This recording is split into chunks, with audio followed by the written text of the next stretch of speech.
Hi everyone. Today we're just going to review. I'm just going to do some problems, go over the material on magnetism and optics. And I don't even know if this will take 3 hours, though if it does, I'll do the full 3 hours. I apologize for having to start an hour past our usual class time, but to be quite honest, I haven't been able to schedule things correctly. I'm not. I'm losing track of time. I don't know about you guys, but anyhow, let's start. It's almost over. So this is our Moodle site. This is Physics 112. So what we're going to go over is, and it's the same for 102. So if there are any 102 people in the watching the live stream, this applies to you guys as well. So we're going to look at the magnetism stuff, okay? And the sample questions are going to be here. We'll look at them, but what I'm going to do is I'm just going to make variations on them, because you already got the solutions there for these particular problems, so I'll just give some variations.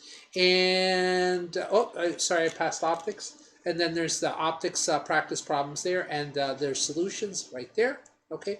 The notes that we'll be looking at are down here. The April 21st, 23rd, that was the magnetism, and the April 28th, that was the optics, and then their accompanying videos. Okay, so let's just start, and let's take a look very quickly at magnetism. I'm actually just going to look at the notes just to remind you what's going on with magnetism.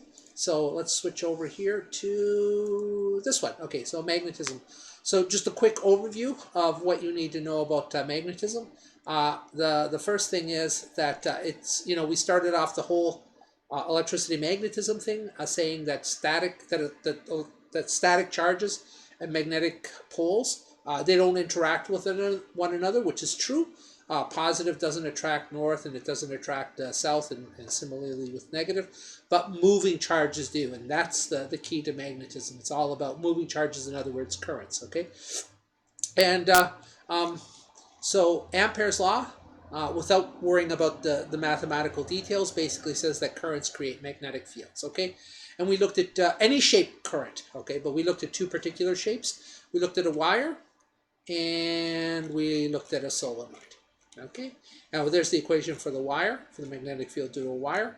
And we also looked at a solenoid, which is a coil like this. And there's an equation for that as well. Okay, and there's also the right-hand rule, but I'll go over that when we solve these problems. Okay, and the solenoid, actually you can put a ferromagnetic core in there that's like iron or nickel or something like that, and if you put a ferromagnetic core in there, then it just enhances the magnetic field. All right, this is kind of like the equivalent of a dielectric, but for magnetism.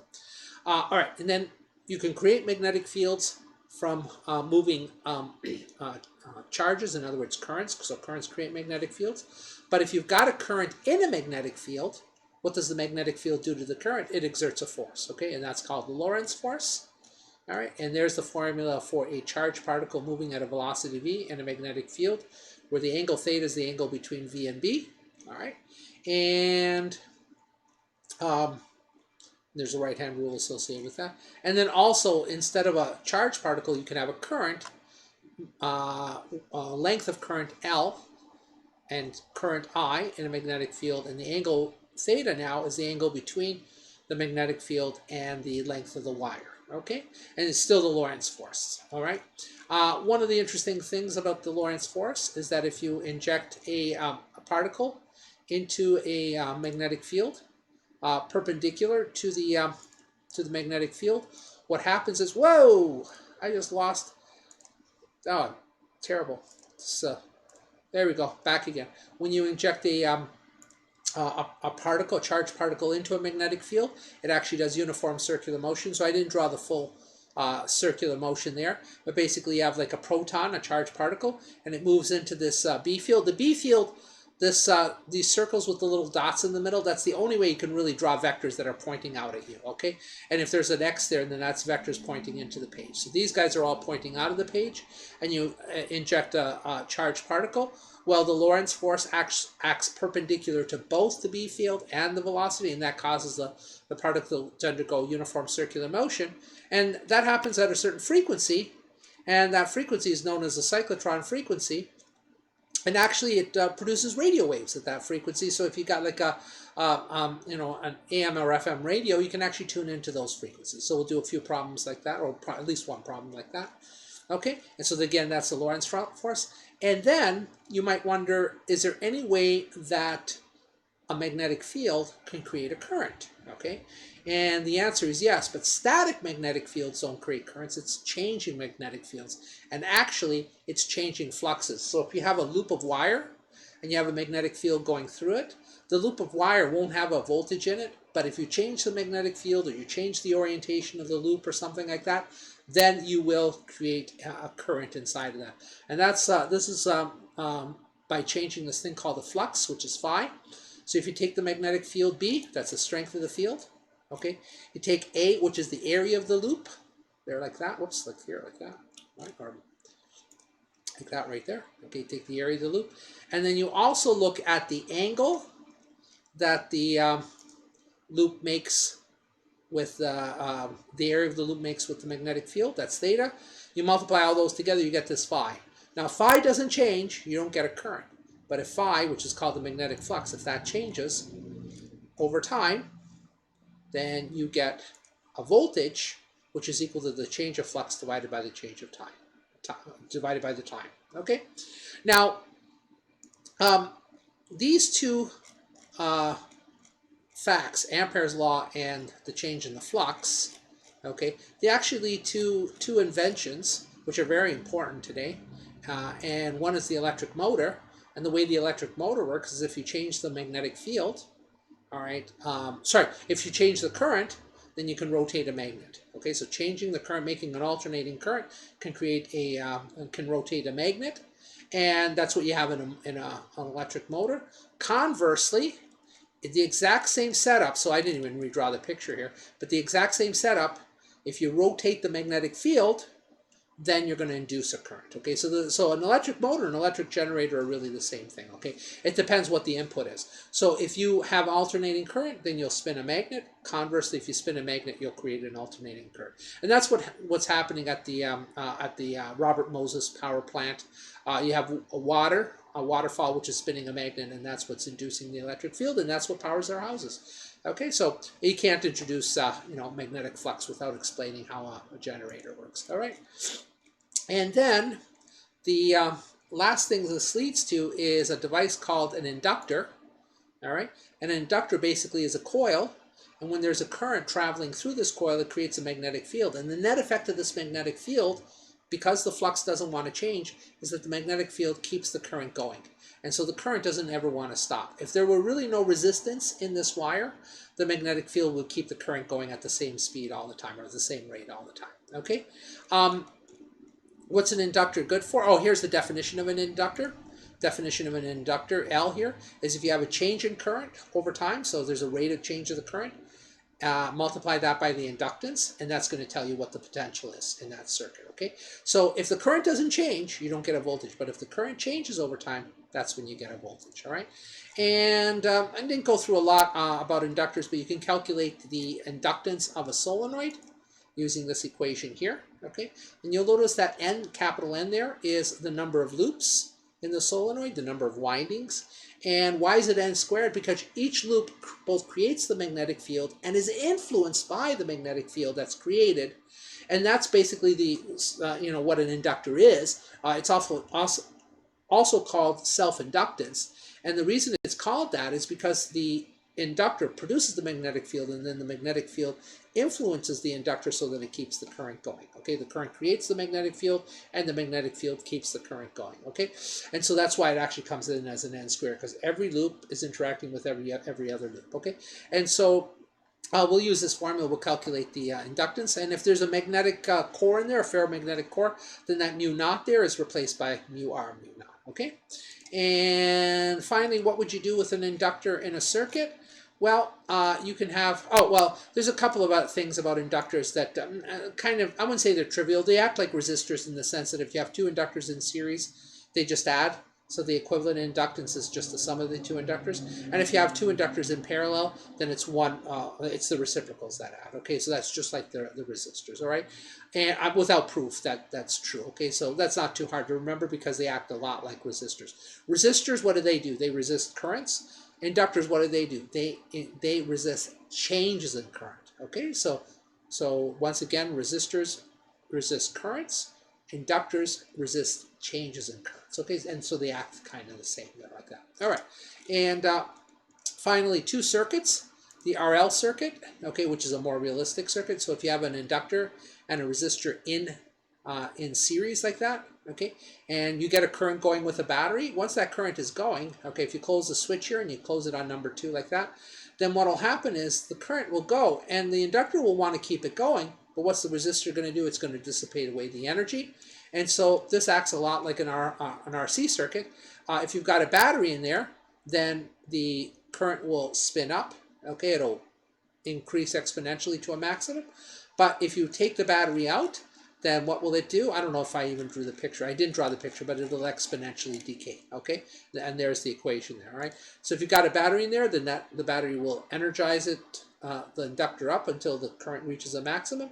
But if you take the battery out, then the current that's there will decrease to 0, not right away, but it'll decrease to 0 slowly because the resistor is making the energy go away. And then finally, the most interesting circuit is the LC circuit. And the reason it's an interesting circuit is because it's just an inductor and a capacitor. And what happens is that if you start off with the capacitor charged up, well, because the capacitor can discharge through the inductor, it does.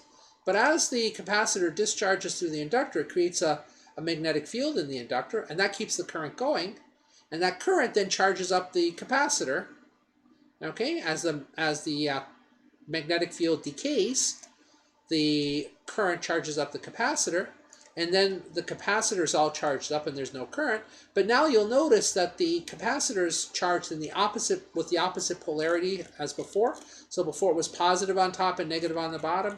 Now it's negative on top and positive on the bottom. So then the current will go the other way, and then it'll charge up back the way it was originally, and it keeps going back and forth, back and forth. So this circuit actually is an oscillating circuit.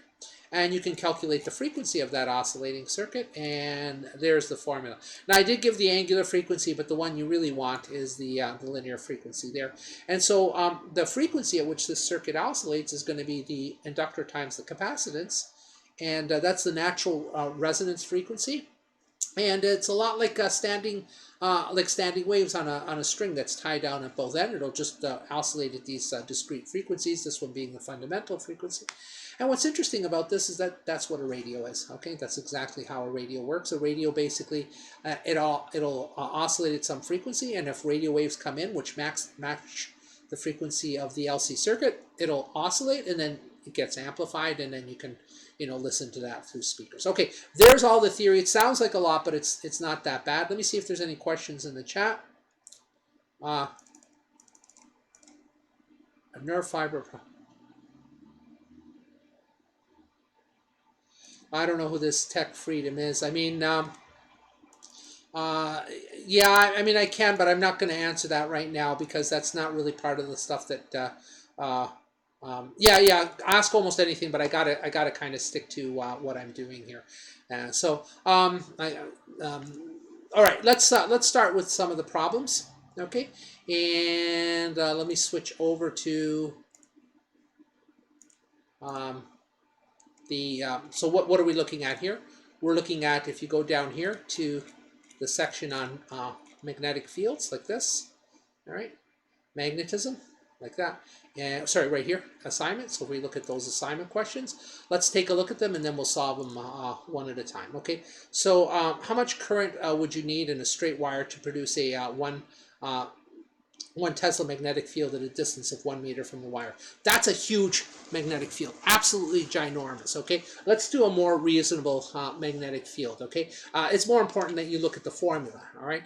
And the formula for that is if we switch back to, whoops, if we switch back to, sorry guys, get there in a second. Switch back to Amperes Law like here, like that. All right, there you go. There's Amperes Law applied to a straight wire. It's mu naught, which is the permeability of free space, multiplied by I divided by 2 pi r, like that. Okay, we can use that formula. So let me just write that formula down in the whiteboard. So let me switch over to the whiteboard here. All right, and we're looking at. This is going to be a variation on question number 1, okay? So the B field is equal to mu naught like this, all right? Multiplied by I divided by 2 times pi times r like that, okay? So suppose I ask the question like, what is the B field once 1.5 centimeters from a wire carrying 45 milliamps like that? All right, so there we go. This is a reasonable question. 1.5 centimeters isn't that far, and 45 milliamps, that's not a lot of current. Okay, you can easily do that in the lab without heating up your wires. And so what do we have here? Well, we have this mu naught, and you know what? While I do this problem, I'm gonna bring up another editor so that I can give you proper mu's. Okay, so what is mu naught? Well, mu naught is the permeability of free space, and that number is, let me just cut and paste. Actually, I think I can cut and paste the whole thing. Let me see here. Yeah, well, kind of, sort of. There we go. Okay, so this is what mu naught is. Okay, so let me get rid of that symbol right there and replace it with this one right there. Okay, and that's too many decimals there, so let's just round it off to this value right there. Okay, so it's 1.26 times 10 to the exponent minus 6 henries per meter. Okay, and henries, we'll see those later when we work on inductance. That'll actually, it is MKS units. This is completely an MKS unit. So let's go ahead and solve the problem. So there we go. There is the mu naught, and the current there is 45 milliamps, like that. All right, and then we got to do divide by 2 times, 3.14 times and 1.5 centimeters like that. Okay, now this, I took out the units already for mu naught, but that's already an MKS. The amps here, we have to convert that to MKS, so it's going to be times 10 to the minus 3. Okay, so milli is times 10 to the minus 3, like that. And then over here, centi, that's times 10 to the minus 2, like that. All right, and now everything is an MKS, and I can calculate that value. So let me bring up my calculator here, and you see, is that showing up fine? It is, good. All right, so what is this? It's going to be 1.26 times 10 to the negative 6 multiplied by 45 times 10 to the negative 3, all right, divided by 2 times 3.14 multiplied by 1.5 times 10 to the negative 2.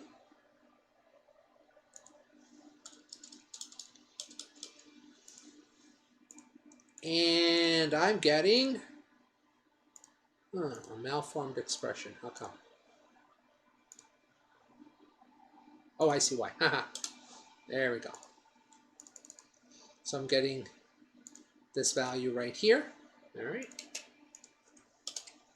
All right, and let me just write that the way we've conventionally written that. Okay. So that's 601.9 times 10 to the minus 9. So we can round that off to 602. And then times 10 to the minus 9. What is that? So 9 is nano, And what are the units for B field? Teslas.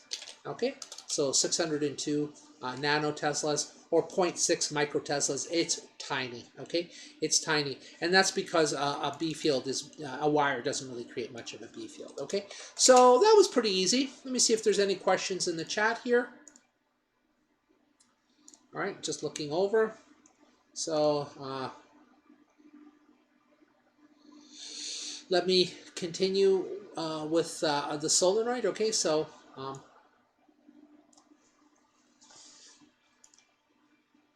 the next question was on a solenoid. Okay, and let me just remind you very quickly what the equation is for a solenoid. And wow, I keep losing that screen all the time. All right, I'll get it. There we go. So there was the B field for a single wire. So what's the B field for a solenoid? It's given by this equation right here. All right. And what's this equation? This equation's mu naught is the permeability again. N is the number of windings divided by L. That's the length of the solenoid multiplied by the current. Okay. Let me see if there's any questions in the chat here. No, nothing new. Okay, so let's do a problem with this. And just one other thing I should point out here, and that is this is a solenoid with nothing in the middle, so it's an empty. But if you put something in the middle, then you're going to like a ferromagnetic material. Then it's the same formula, but there is this extra mu r, and that mu r is called the relative permeability, and it's it depends on the material. For instance, in the one problem I did a nickel zinc ferrite, which is basically nickel, zinc, and iron and oxide, and there that has a relative permeability of 2,300. But pure iron, I think it has 5,000, and that's basically, you can see that it's the same formula without without a ferromagnetic core. But if you have a ferromagnetic core, it enhances it by this mu r. So it could be enhanced by quite a bit, by thousands, all right? And that's basically how you make an electromagnet, all right? So let's use this equation right here. And let's, I don't know, do something with it. So here's number 2. Just to make it a little different here, let me write down the equation first. B is equal to mu r, so this is if there is a core, okay, times mu naught, all right, multiplied by capital N, that's the number of windings, divided by L, like that. All right. Oh, I'm sorry, I didn't switch to the whiteboard. There I am. Now I'm on the whiteboard. I was just writing this. B is equal to mu r times mu naught N over L. So N is the number of windings. L is the length of the solenoid. Okay, let's get rid of some of the spaces there, like that. Multiplied by I. Okay, so something a little bit different here. Let's say we want to create a 50 millitesla field. Okay, so what current do you need to create a 50 millitesla field with a solenoid that has an iron core, is, I don't know, 5 centimeters long, 5.0 centimeters long, and has 800 loops of wire. Okay? So let's see what I'm asking here. I say, what current do you need? So I'm asking for I. All right. And you want to create a 50 millitesla field. So that's your B. It's a solenoid, so that says use this equation as opposed to this equation here. That equation, that's the equation for the wire. This other one is the equation for a solenoid, okay? And capital N, that's the number of windings, the number of loops, so I told you that's 800. Those 800 loops, how spread out are they? They're spread out over a length of 5 centimeters, so that's your L at the bottom here, and we're solving for I, okay? So we can plug in everything there except for I, and oh, I gave you iron core, and I need to tell you that the relative permeability of iron is 5,000, okay? I seem to remember that number. I mean, it depends on lots of things, but 5,000 is roughly correct, okay? So over here, what would you do? Well, let's plug in the numbers. We have 50 milliteslas, like that. Whoops. Let's try it again. Okay, 50 milliteslas is equal to mu r. What's that? That's your relative permeability. That's 5,000. And it's a dimensionless number because it's just like an enhancement factor, okay? And then there's mu naught. That's the permeability of free space, and that is actually has units, okay? Henries per meter, all right? And if you wonder what a Henry is, well, hang on. You'll see that when we get to inductance. Okay, and then we multiply that by the number of windings, and that's also dimensionless. That's 800. Okay, divided by the length, and the length has to be in meters, okay? Because you see how this is meters here? Well, then you need meters, and you need meters right there, okay? So 5 centimeters, you don't want to write it as 5 centimeters. You want to convert that to 0.05 centimeters like that, okay? Or sorry, meters, 0.05 meters. And we're solving for I. Okay, so we should be able to reduce everything. Now, the other thing I need to change here, I just noticed, is milli, all right? That's times 10 to the negative 3. Now everything is in MKS. We've got Teslas, we've got meters per, Henries per meter, we've got meters there, and we've got a current there, okay? And actually this equation, if you wanted to do a dimensional analysis on or a unit analysis, you could figure out what Henries are in terms of Teslas and amps, okay? But like I said, we'll get to that later, all right? And so let's start reducing this. So on this side, we have that number right there, okay? Well, you know what, let me well, it's okay, I'll do it on the calculator in a second, all right? And then on the bottom here, we have all of this, all right? Okay, let's get rid of the units because everything now is in MKS, all right? And let me close that bracket there and close a bracket there because all of that is in the denominator, and that should equal what? That should equal I. So what did I do? Basically, I had this value on the left-hand side, and I divided both sides by this entire value, and that isolates I. Okay, let me see if I can do this in the calculator. It might just work if I copy and paste it, which will save me some time. And almost. Yay, there we go. That gives me an I of, all right. And let me just change it to our notation -6 like that, okay?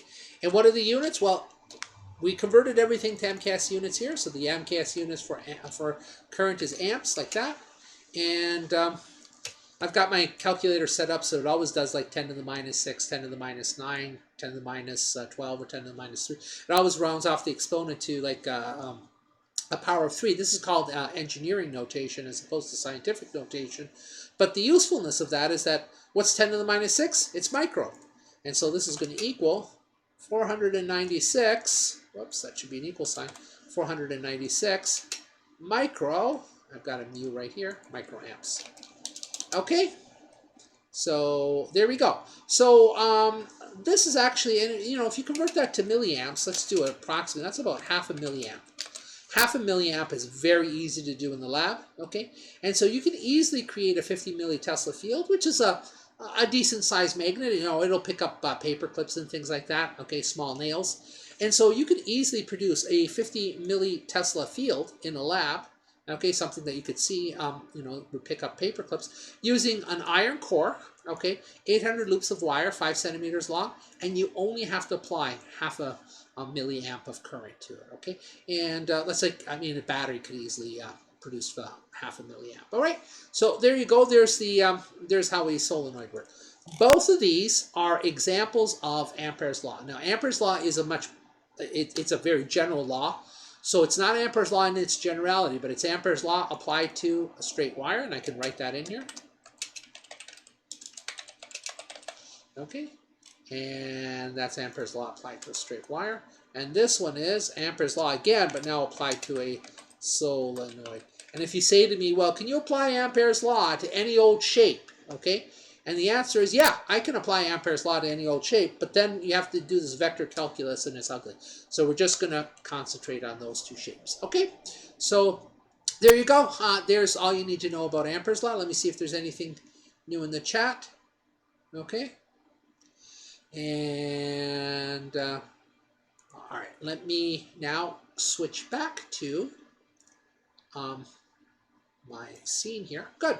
I didn't lose the screen when I did that. Okay, so there's Amperes Law. So now what? well, what was next? It was the Lorentz Force, okay? And the Lorentz Force, the idea is that magnetic fields will exert a force on a current or a charged particle that's moving in the field, okay? And it's actually very interesting how that works, okay? Because the direction makes use of this right-hand rule. And by the way, I should go back for a second to Amperes Law. Here's Amperes Law applied to, the right-hand rule applied to Amperes Law. There's several versions of Amperes Law. So for a straight wire, sorry, I forgot to do this, but I need to say this because you need to know the right-hand rule for the test. The right-hand rule, there's many variations on it. So here are the two variations for Amperes Law. If you take your right hand, so not your left hand, obviously, okay? Point your thumb in the direction of the current. Okay, see how that current in the diagram is up, and my thumb is up here? Okay, see how my fingers curl around like this? They curl around like that. My fingers point in the direction of the magnetic field. So one version of the right-hand rule is point the thumb in the direction of the current and your fingers point in the direction of the magnetic field. Here's another variation of the right-hand rule, okay?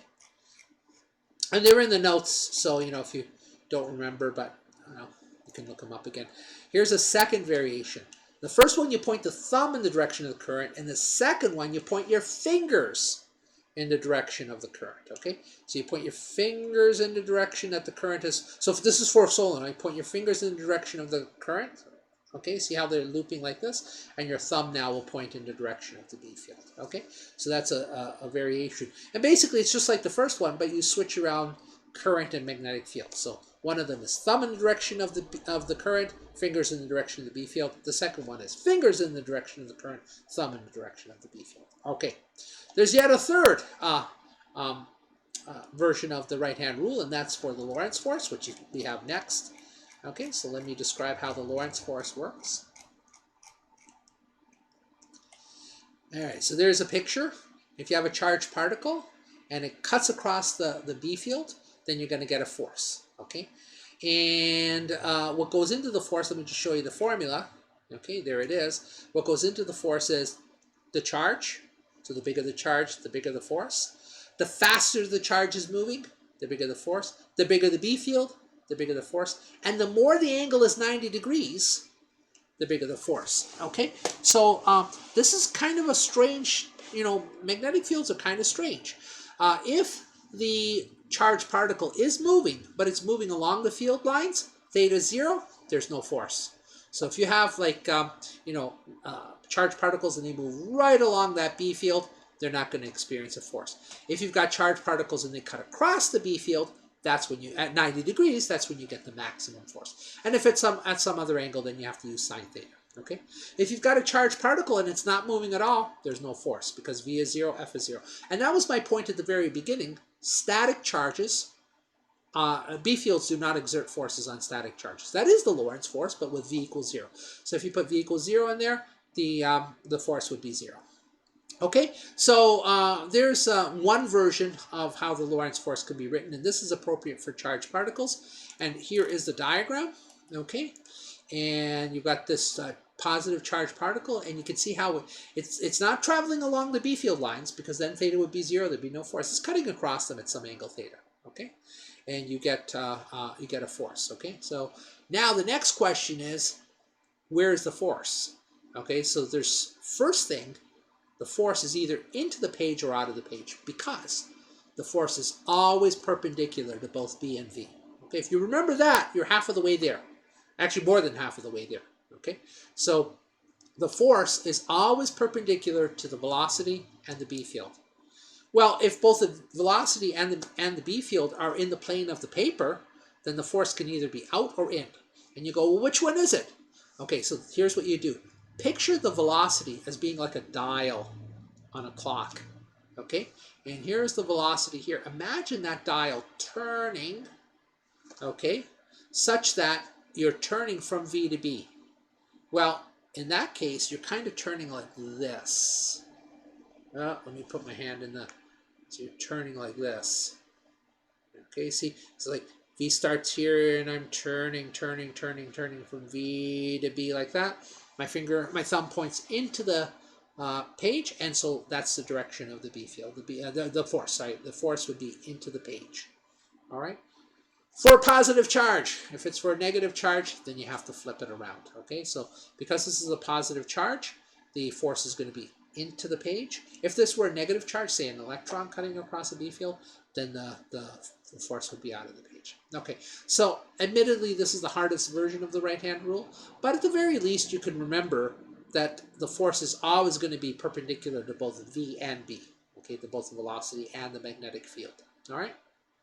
Whether it's in or out, because when you say perpendiculars, there's two possibilities, either into the page or out of the page.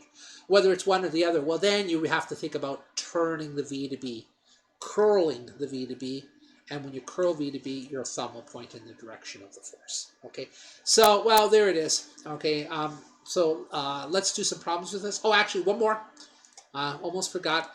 This is the version of the Lorentz force if you've got a charged particle that's moving. What if instead of a charged particle, you've got an actual current being carried by a wire? After all, what is a wire carrying a current but just a bunch of charged particles moving along, okay?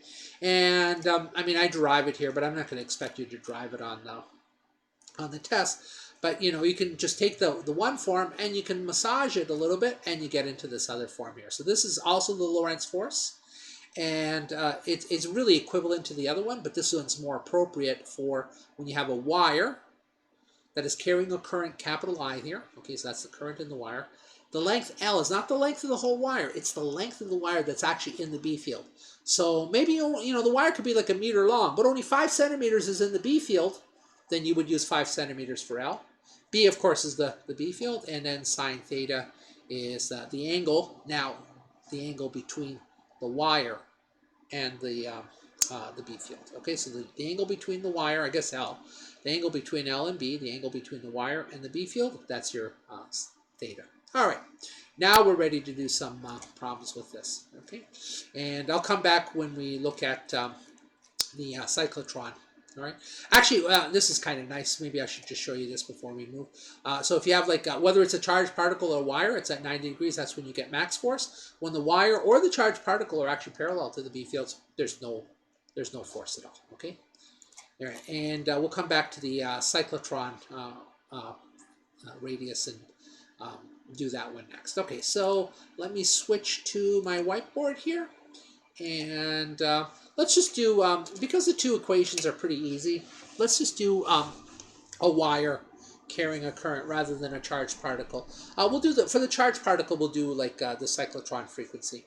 All right, so what is the Lorentz force for a wire? It's, I'll write it over here, F is equal to I, the current in the wire, L, the length of the wire that's in the B field, B, sine of theta, and I want a theta. Give me just a second. I'm going to bring up, I have to cut and paste out of some other,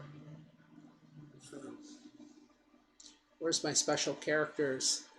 And theta, and copy, all right, and paste.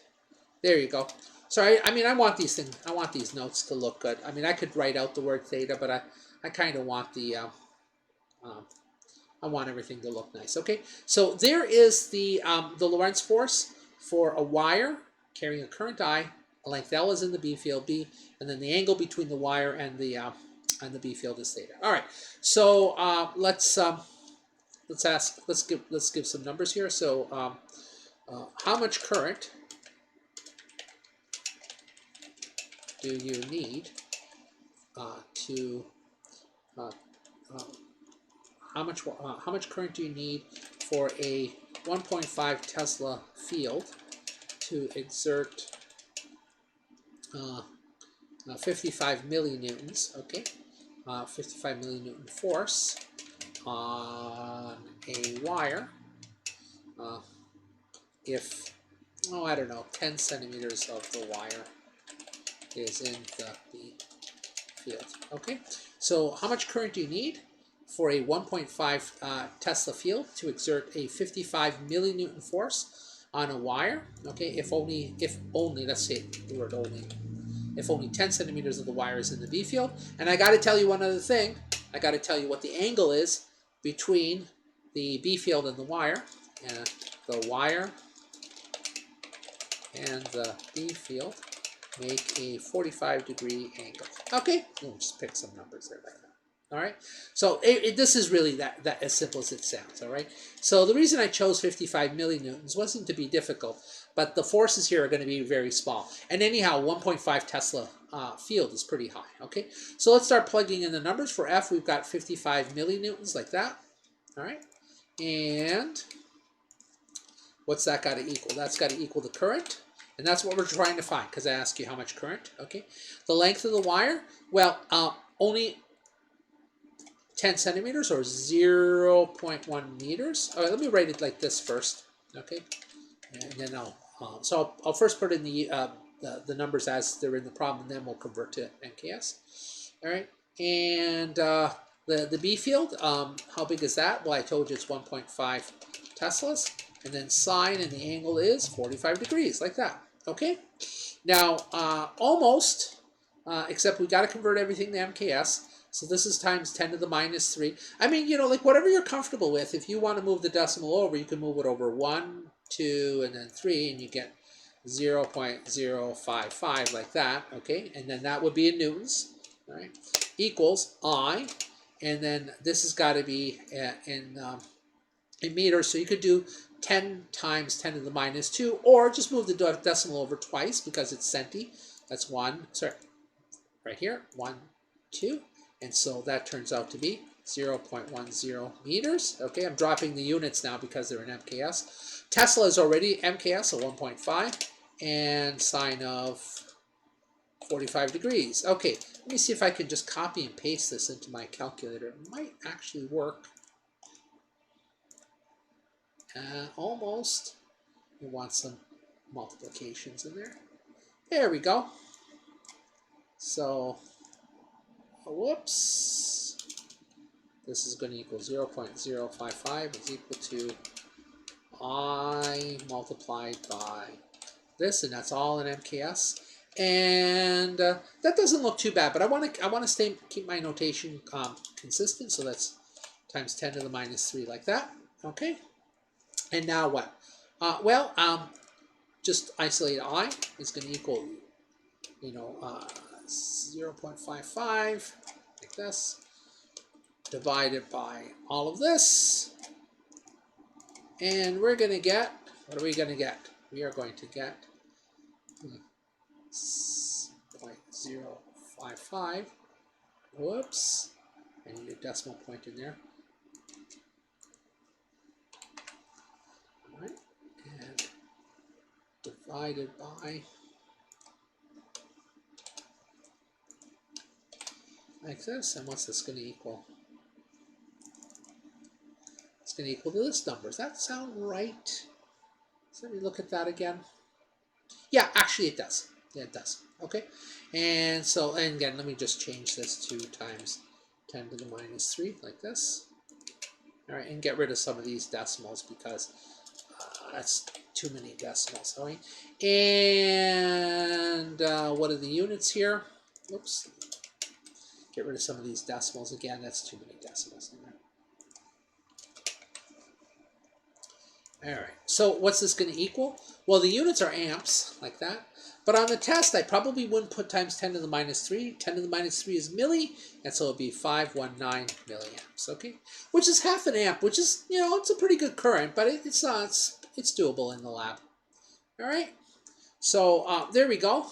That's an example of Amperes, Lorentz Force. All right, let me see if there's any questions in the chat here. All right, no questions. How many people are watching? 7 people are watching. That's fine. All right, so let's continue there. And let's actually go back to my notes to look at the cyclotron frequency. And it is kind of important because, whenever you have charged particles in a magnetic field, they actually form a uniform circular motion, okay? And so, uniform circular motion is characterized mostly by the radius at which it turns and also the frequency. So let's look at that, all right? And by the way, a typical example that's given here of cyclotron frequency is the aurora borealis, the northern lights, because that's exactly what they are. They're these charged particles that get trapped in the Earth's magnetic field and they start to spin. Okay, so I don't know if we want to do this. I mean, I've got, what did I do here? I did an electron traveling at 800 kilometers per second in a 50 microtesla field. We could do something similar to this, but how about just a droplet carrying a certain amount of charge, okay? Let's take a look here at how I did it. So first, you find the Lorentz Force, okay? And all right, so there you go. Don't worry about the number, but the first step in any of these cyclotron problems is you've got a Lorentz Force, okay? Now, what does this Lorentz Force do? It keeps it on a circle. So it's not only the Lorentz Force, but it is the centripetal force. It is the force which keeps it on a circle. So if you divide by m, what do you get? You divide by m, you get the centripetal acceleration. So there's the centripetal acceleration. Now, once you've got the centripetal acceleration, you can get the other quantities, and you need to know a few of the centripetal force equations. But that's okay. It's an open book test, so, if you don't remember them. But we did study them. And so for uniform circular motion, there's a relationship between A, V, and R. A, the centripetal acceleration, V, the velocity, and R is the radius. Okay, and so A, you know that because you just calculated it. There's your centripetal acceleration. V, I'm probably going to tell you what the velocity is because you need it for the Lorentz force. Anyhow, and boom, out comes the centripetal radius. Okay, all right. And the other thing is, once you have the centripetal radius, you can use this equation here. V is equal to 2 pi r over capital T, which is the period of the motion. All right, you can use that to get the frequency. And just rearranging this, yeah, you could get the period first, and then the reciprocal of the period is the frequency, and there you go. And by the way, when I did this problem, I actually looked up these numbers. So these are kind of realistic numbers, and that's the frequency that you would get from out of the northern lights. And so you can actually listen to it on your AM radio. You would experience it as static on an AM radio. Okay, let's do a problem similar to this. All right, but I did one with an electron. I've done ones with protons. So let's just do something simpler. How about we just have a charged particle? Okay, like a charged droplet. Okay, so number 4 is a droplet, a tiny little drop of water, has mass, I don't know, 15. What should we make it? Micrograms, like small micrograms, like this. And charge, positive, what should we make it? I don't know. Something in the microcoulomb range. So, I don't know, how about 2.0 microcoulombs, okay? So I gave you a mass, I'm giving you a charge, okay? It is traveling at 10 meters per second, all right? And enters a region of magnetic field, of E field, with strength. Let's make it a really strong B field, 7 teslas, okay? So, we're talking like MRI level magnetic fields, okay? And I should give you the angle. The droplet of water has this mass and that charge. It's traveling 10 meters per second, and such that the velocity and B field are perpendicular. Okay? And what do I want to know? Well, I'm going to ask for several things. One is, what is the Lorentz force? B is, what is the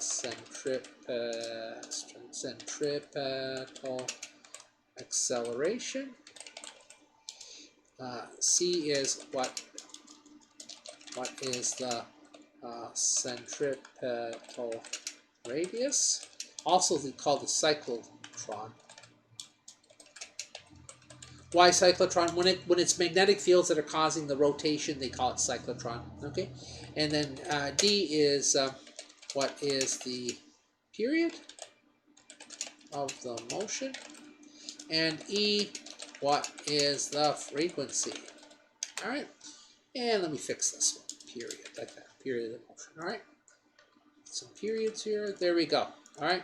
So let's start off. So what's the Lorentz force? Well, it's F is equal to QVB sine of theta. Like that. Okay. So that's where we start. And we can just plug in all the numbers there. So we've got for Q. Now this isn't an electron or a proton. It's just this little droplet. And there you go. There's the charge. Okay. Like that. All right. The velocity is just 10 meters per second. I'll put in the units and I'll show you how to convert them to MKS. Okay. So there's V. The magnetic field is what? What did I say? 7 Teslas. Okay. And sine of theta, well, theta, I told you it's perpendicular because V and B are perpendicular, okay? So theta is the angle between these two, V and B, and that's 90 degrees. And sine of 90 degrees, everyone should know, is 1, okay? Almost there. It's this, okay? But the only thing that's not MKS in there is I'm going to take out units that are not MKS. The only units that are not MKS are right there, and that's going to be times 10 to the, what's micro? Minus 6, like that. Okay, now we can just take out the units because everything is an MKS. Okay, so just remember that micro there, micro is 10 to the minus 6. All right, and that sine theta is sine of 90 degrees is 1. So let me see what my calculator gives me. If I could copy and paste,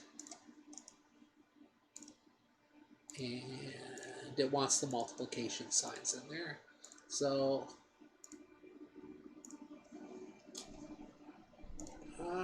and ta-da, there it is. Okay, it's that number. Let me again change this to the same notation we've been using. Okay, like that. All right, and what are the units? Well, force. It's newtons. But take a look at this. I mean, it's 10 to the minus 6. Okay, it's actually 140. 10 to the minus 6, what's that? That's micro. All right, I've got a micro somewhere here. There we go. Micro newtons. Okay. So sounds very small. It is, but that's kind of, the point because it's a small droplet, all right? We're talking, I don't know, no, I wouldn't say microscopic, but it's definitely a tiny little droplet, all right? And let me see if there's any questions in the chat. Okay. Nope, don't see anything, so let me continue here. All right. And now what? Well, that answers question A. All right, put a little A there like that. Here's question B. What is the centripetal acceleration? Well, F is equal to ma. Rearrange that so that A is equal to F divided by m, like that. So the force is 140 micronewtons. All right. And the mass is 15 micrograms, like that. And you think, geez, I can just get, divide out the micros there. Well, you can, except what are the MKS units for mass? They're not grams, okay? And so this is a bit tricky. You got to convert from micrograms to kilograms. It's kind of annoying, but we'll do it, all right? So over here, let's replace this micro as times 10 to the minus 6, like that, all right? And then here, micro is also times 10 to the minus 6. All right, like that. But now, we're not quite there yet because we have the grams. And what we want to do is we want to make kilograms. You go, well, how do I make kilograms? Well, kilo is 10 to the 3. But I can't just put a 10 to the 3 in there. Let's put in a 10 to the minus 3 times 10 to the 3. So let me just show you what I did here. Let me put some spaces in there so you can see it. Just concentrate on what I've got highlighted there. 10 to the minus 3 times 10 to the 3. You add the exponents, that's 10 to the 0. 10 to the 0 is 1. So the stuff that's in blue there, that I've got highlighted, that's just equal to 1. So it's like I didn't change the value of the thing. It's equal to 1. But why did I do this? Why did I write it like this? Okay. Well, the reason I wrote it like this is because on the next line, what I can do is I can take all of this, right? Copy, paste it here. Oops, paste like that. And See the 10 to the 3? What's 10 to the 3? 10 to the 3 is kilo. All right. So that is a little bit annoying, I agree, but that's the best way to do it. In other words, put the kilo in there, but then get rid of the kilo, okay? And so there it is. And now what? Well, now you have 10 to the minus 6 here and 10 to the minus 6 here. Okay, they all cancel. There's 10 to the minus 3. Maybe the easier way to do this is, now that everything is in MKS, what can I do? Well, I can get rid of the newtons there and get rid of the kilograms there like that. All right? Actually, let me put them in on that line. Okay, but on the next line, what I'm going to do is get rid of this. Okay. Get rid of this. But you see here, I have 10 to the minus 6 and then 10 to the minus 3. That's going to be 10 to the minus 6 minus 3, which is minus 9. Like that. Okay? I hope that wasn't confusing, but this is probably the easiest way to do it. And so you go, well, what did I just do there? What did I just do? Well, you know what? Maybe I should have gone just a little bit slower here. Let me take this again here like that. And over here. So when you look at your notes later, you go, what did I do? Take all of that out. What did I have in here? I had a micro. And where's my micro? Like that. And here's also another micro. All right. So here's what I did. Actually, let me just put one on top of the other. Okay. I hope I'm not going too slow, but I do want everyone to make sure that you get the units right. So the micro here, that became 10 to the minus 6. Great. Okay. And that 10 to the minus 6, what did I do there? Well, oh, no. There it is. Okay. So that micro became 10 to the minus 6 there. This micro here became 10 to the minus 6. Okay. And then what did I do? You know what? Let me actually put in. Sorry, guys. I'm doing this because I want this to look really good online. Okay. All right. So let's go over it again. So there's micronewtons, so that's 10 to the minus 6 newtons. There's micrograms, so it's 10 to the minus 6 grams. Okay. Now that's fine, but this isn't. I need that to be kilograms. So I put in a 10 to the 3, which is a kilo, but then I have to also multiply by 10 to the minus 3 because those two together is like multiplying by 1. All right. Well, this piece becomes kilo there, and then this piece here just goes along for the ride. And then 10 to the minus 6 and 10 to the minus 3 is 10 to the minus 9. And now finally, what does this work out to? Well, this I can do on the calculator, like that. So let me copy and paste that in there.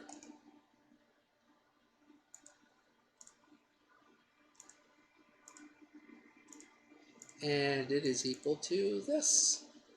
All right. And too many decimals in there. Let's get rid of a few decimals. And let's use the same notation that we used above. So let's caret 3 like that.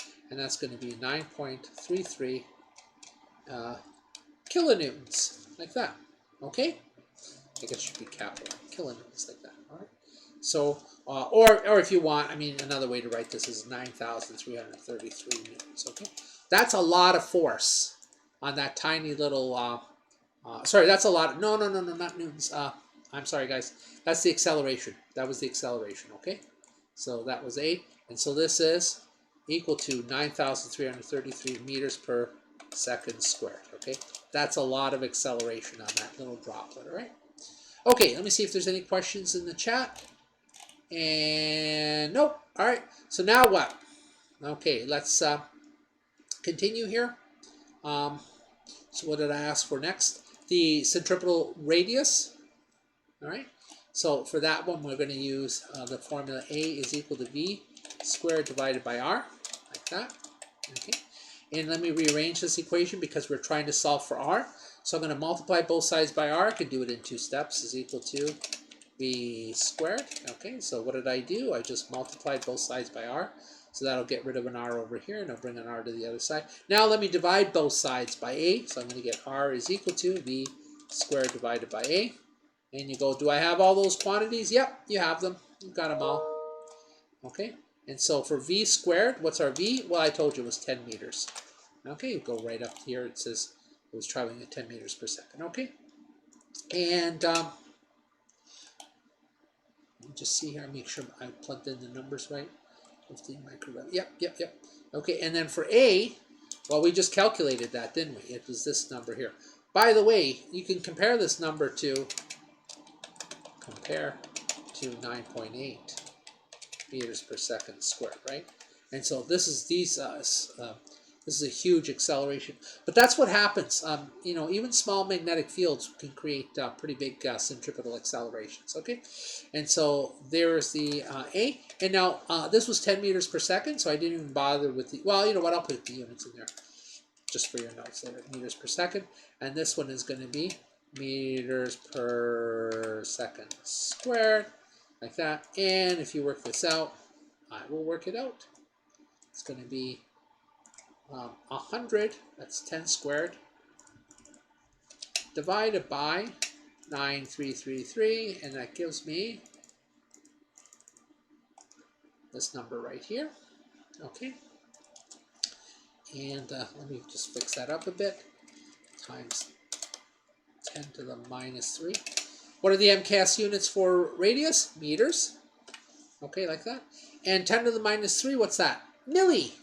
Okay, so this is going to equal 10.7, just rounding off 10.7.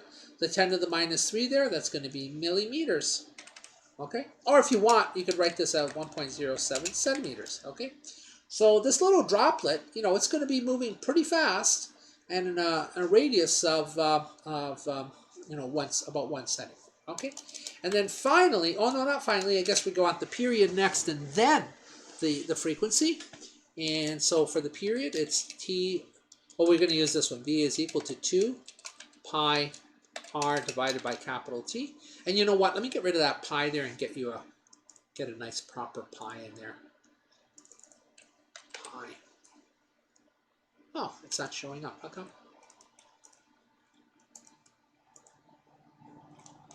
I know, it's not giving me pi. Sorry, guys. You know what? I'll just leave it like that. I don't want to waste your time. Yeah, for some reason I can't seem to get pi out of my other editor. Okay, so now we don't want V. We want T, capital T, because that's question D.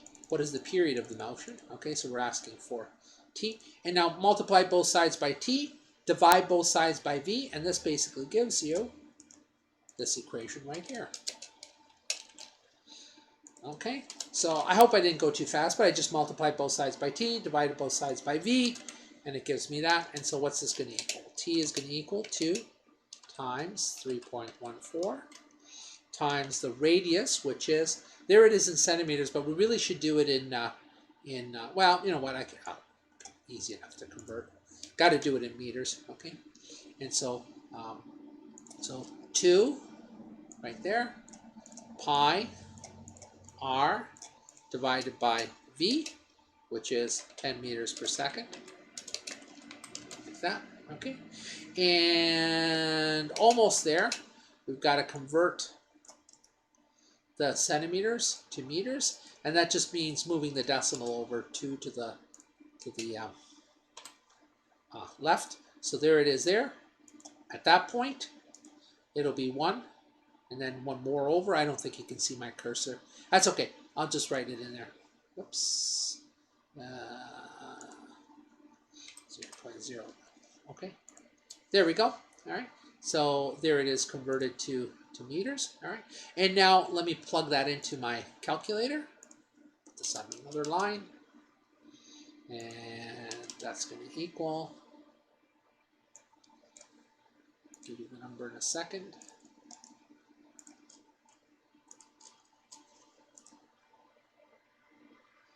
All right, there we go. And again, let me just change this over so we have the same notation consistently throughout. And that's going to be in seconds, okay? Or if you want to write that as 6.72, what's 10 to the minus 3? Milliseconds, all right? Milliseconds, all right? So this thing is spinning pretty fast. You know, it only takes about 7 thousandths of a second, 6.7 thousandths of a second to make one loop, okay? And then finally, now we're at finally, what's the frequency? Well, the frequency is 1 over t, like this, and 1 divided by we're going to do it in MKS. So here's the entire MKS number there like that. Okay, and that's going to equal, let me do it on my calculator, 1 divided by that whole answer equals 149 and per second or hertz. Okay, there you go. So this little droplet is going to be spinning about 150 times a second in place. Okay, so yeah, there's a lot of steps to this, but you know, I think they're all pretty straightforward, and I mean there's not too many variations on these kinds of problems. So just to remind you, whenever you have a charged particle in magnetic field, it's going to do uniform circular motion. Why? Well, because when the particle enters the magnetic field, you get a Lorentz force. The Lorentz force always acts perpendicular to V, so you get a centripetal acceleration. If you have a centripetal acceleration, you're going on a circle, you've got a centripetal radius, okay? And also, you've got a period of the motion. 1 over the period gives you the frequency, okay? So there you go. All right, let me see if there's any questions in the chat. And none. All right, let's go back to my screen here, okay? And let's go on to the next topic. So the next topic is magnetic flux and inductance, okay?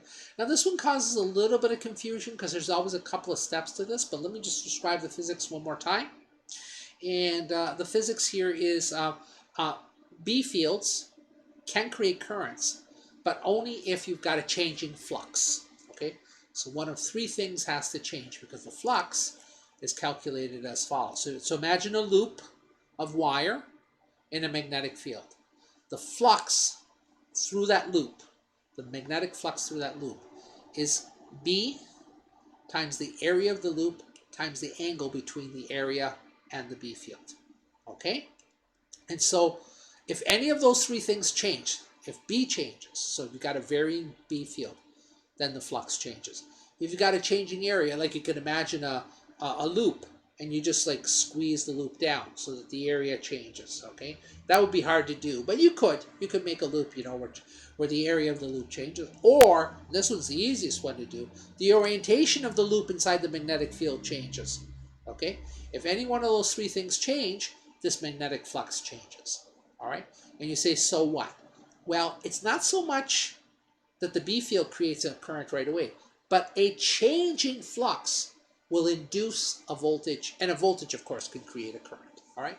So that's what's going on there. So here's the flux, and now the next part of this is if the flux changes over time, so you've got a delta flux divided by a delta T, then you've got a voltage, okay? You got a potential. And what does a potential do? I always think of potential as like a push. It starts to push the electrons in the wire, you get a current, all right?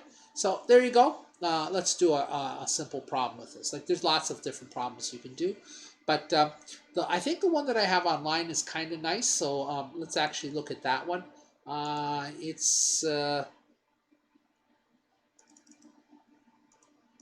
Yeah, this is kind of nice. Okay,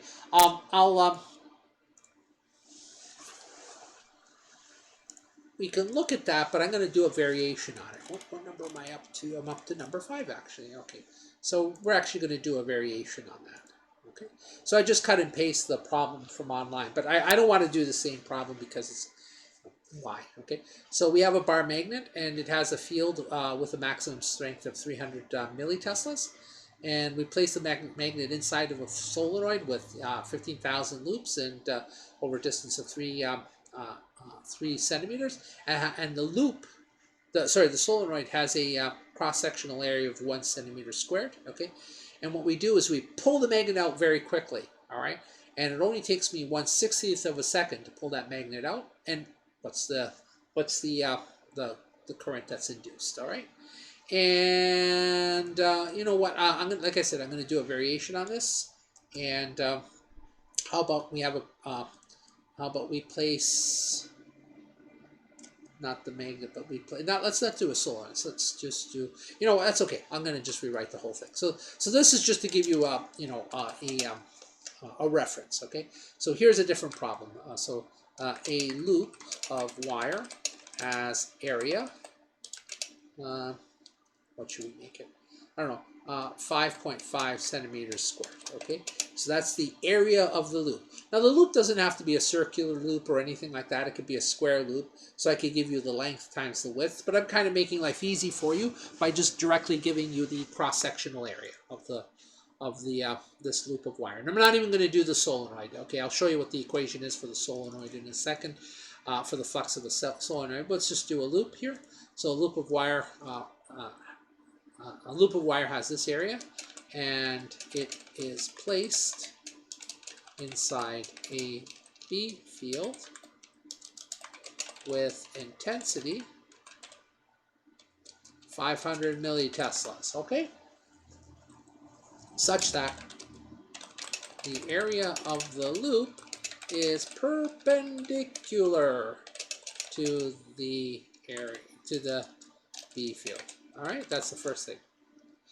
Okay, we quickly turn the loop such that the area is parallel to the B field in time. I don't know, how quickly should we do this? How about in 35 milliseconds, okay? What voltage is induced? All right. Okay, so this is kind of similar to this problem, but here I have a solenoid and here I have a loop. Okay, so just to give you another variation. All right, now how do we do this? Well, a couple of steps. So maybe I should go back just very quickly to the equation here for the flux. Let me just remind you what goes into the flux. B goes into the flux, A goes into the flux, and sine theta goes into the flux. All right. Now, it's not the flux itself, but it's the change in flux over time. So we actually have to calculate the flux twice, kind of a before and after, and then subtract the two and divide that by delta t. All right, and I'll tell you what that minus sign is afterwards. All right, so let's do that. So before I pull before I turn the loop, okay, I'm going to have a flux, so we can call this phi. Let me see if I've got a nice symbol phi that I can grab from somewhere. Phi, there we go. Here's a nice little symbol phi. All right. Paste, there we go. Phi is equal to dA sine, and let me grab a theta from up here somewhere. Where did I have a theta? Oh, I went too far. There we go. There's my theta. Okay, like that. So there's the flux, but we can say this is the flux before. Before what? Before I turn it. Okay? And what's that going to equal? Well, it's going to equal B. This is the 500 milliteslas. Okay? And it's going to equal the area. And the area is 5.5 centimeters squared. Like that. And it's going to be sine of what? The angle in there. And what's the angle? 90 degrees. Okay? Why? Because initially I tell you that the area of the loop is perpendicular to the B field. Okay? So if that area, if B and A are perpendicular, then that theta in there is 90 degrees. All right? So what's sine of 90 degrees? That should be 1. All right? So let's actually work this out first, and then we'll do the phi after. So the 500 milliteslas. Milli is move the decimal 3 to the left, so that's going to be 0.5 teslas. Okay? So if you can't remember that, then just replace the milli by 10 to the minus 3 times 10 to the minus 3. Okay? The next one's a little harder. What's a centimeter squared? Okay? So maybe off to the side here. Where should I do it? Yeah, I'll do it over here. I think I got enough from there. What's a meter squared? Well, a meter squared can be written as 100 centimeters multiplied by 100. Multiplied by 100 centimeters. Okay, so it's equal to 10,000 centimeters squared. And I ran off the end. Okay, let's do it like that. Okay? Actually, we don't need that multiplication. Okay? So why did I do this? Well, I did this because now that allows me to change that unit right in there. Okay? So what is that going to equal? Well, it's 5.5, and that's centimeters squared. Okay? But to go from centimeters squared to meters squared, you have to divide by 10,000. Let's divide it by 10,000 meters squared like that. Okay? You know, if I went too fast, maybe I could just do this very quickly. Let me do it down here. I mean, you know, we've done problems like these before, but, you know, if you've got that 1 meter squared is equal to 10,000 centimeters squared, then you can say 5.5 centimeters squared multiplied by my magic 1 fraction. And what's the magic 1 fraction? It's this divided by that. Okay? Why? Why is this equal to 1? Why is that equal to 1? Well, because 1 meter squared is equal to 10,000 centimeters squared. So the numerator is equal to the denominator, and if the two are equal to one another, when you divide, it's equal to 1. So now what does this do? Well, what this does is it cancels out the centimeters squared. Okay, so there goes a centimeter squared there, and a centimeter squared there, because one is in the numerator and the other is in the denominator. And what do you get? You get 5.5 divided by 10,000, all in brackets, like this. And that's all meters squared, like that. Okay? All right. So that's what I did up here. I basically took 5.5 divided by 10,000, just take some spaces out of there like that. And then the units are meters squared. And then what's sine of 90 degrees? It's 1. And so we're good to go. And the units here are going to be Tesla meters squared, also known as a Weber, but you don't need to know that. I mean, too many units, right? So what's this going to equal? Let me just cut and paste this. Copy. Paste. Let me get rid of the units in there.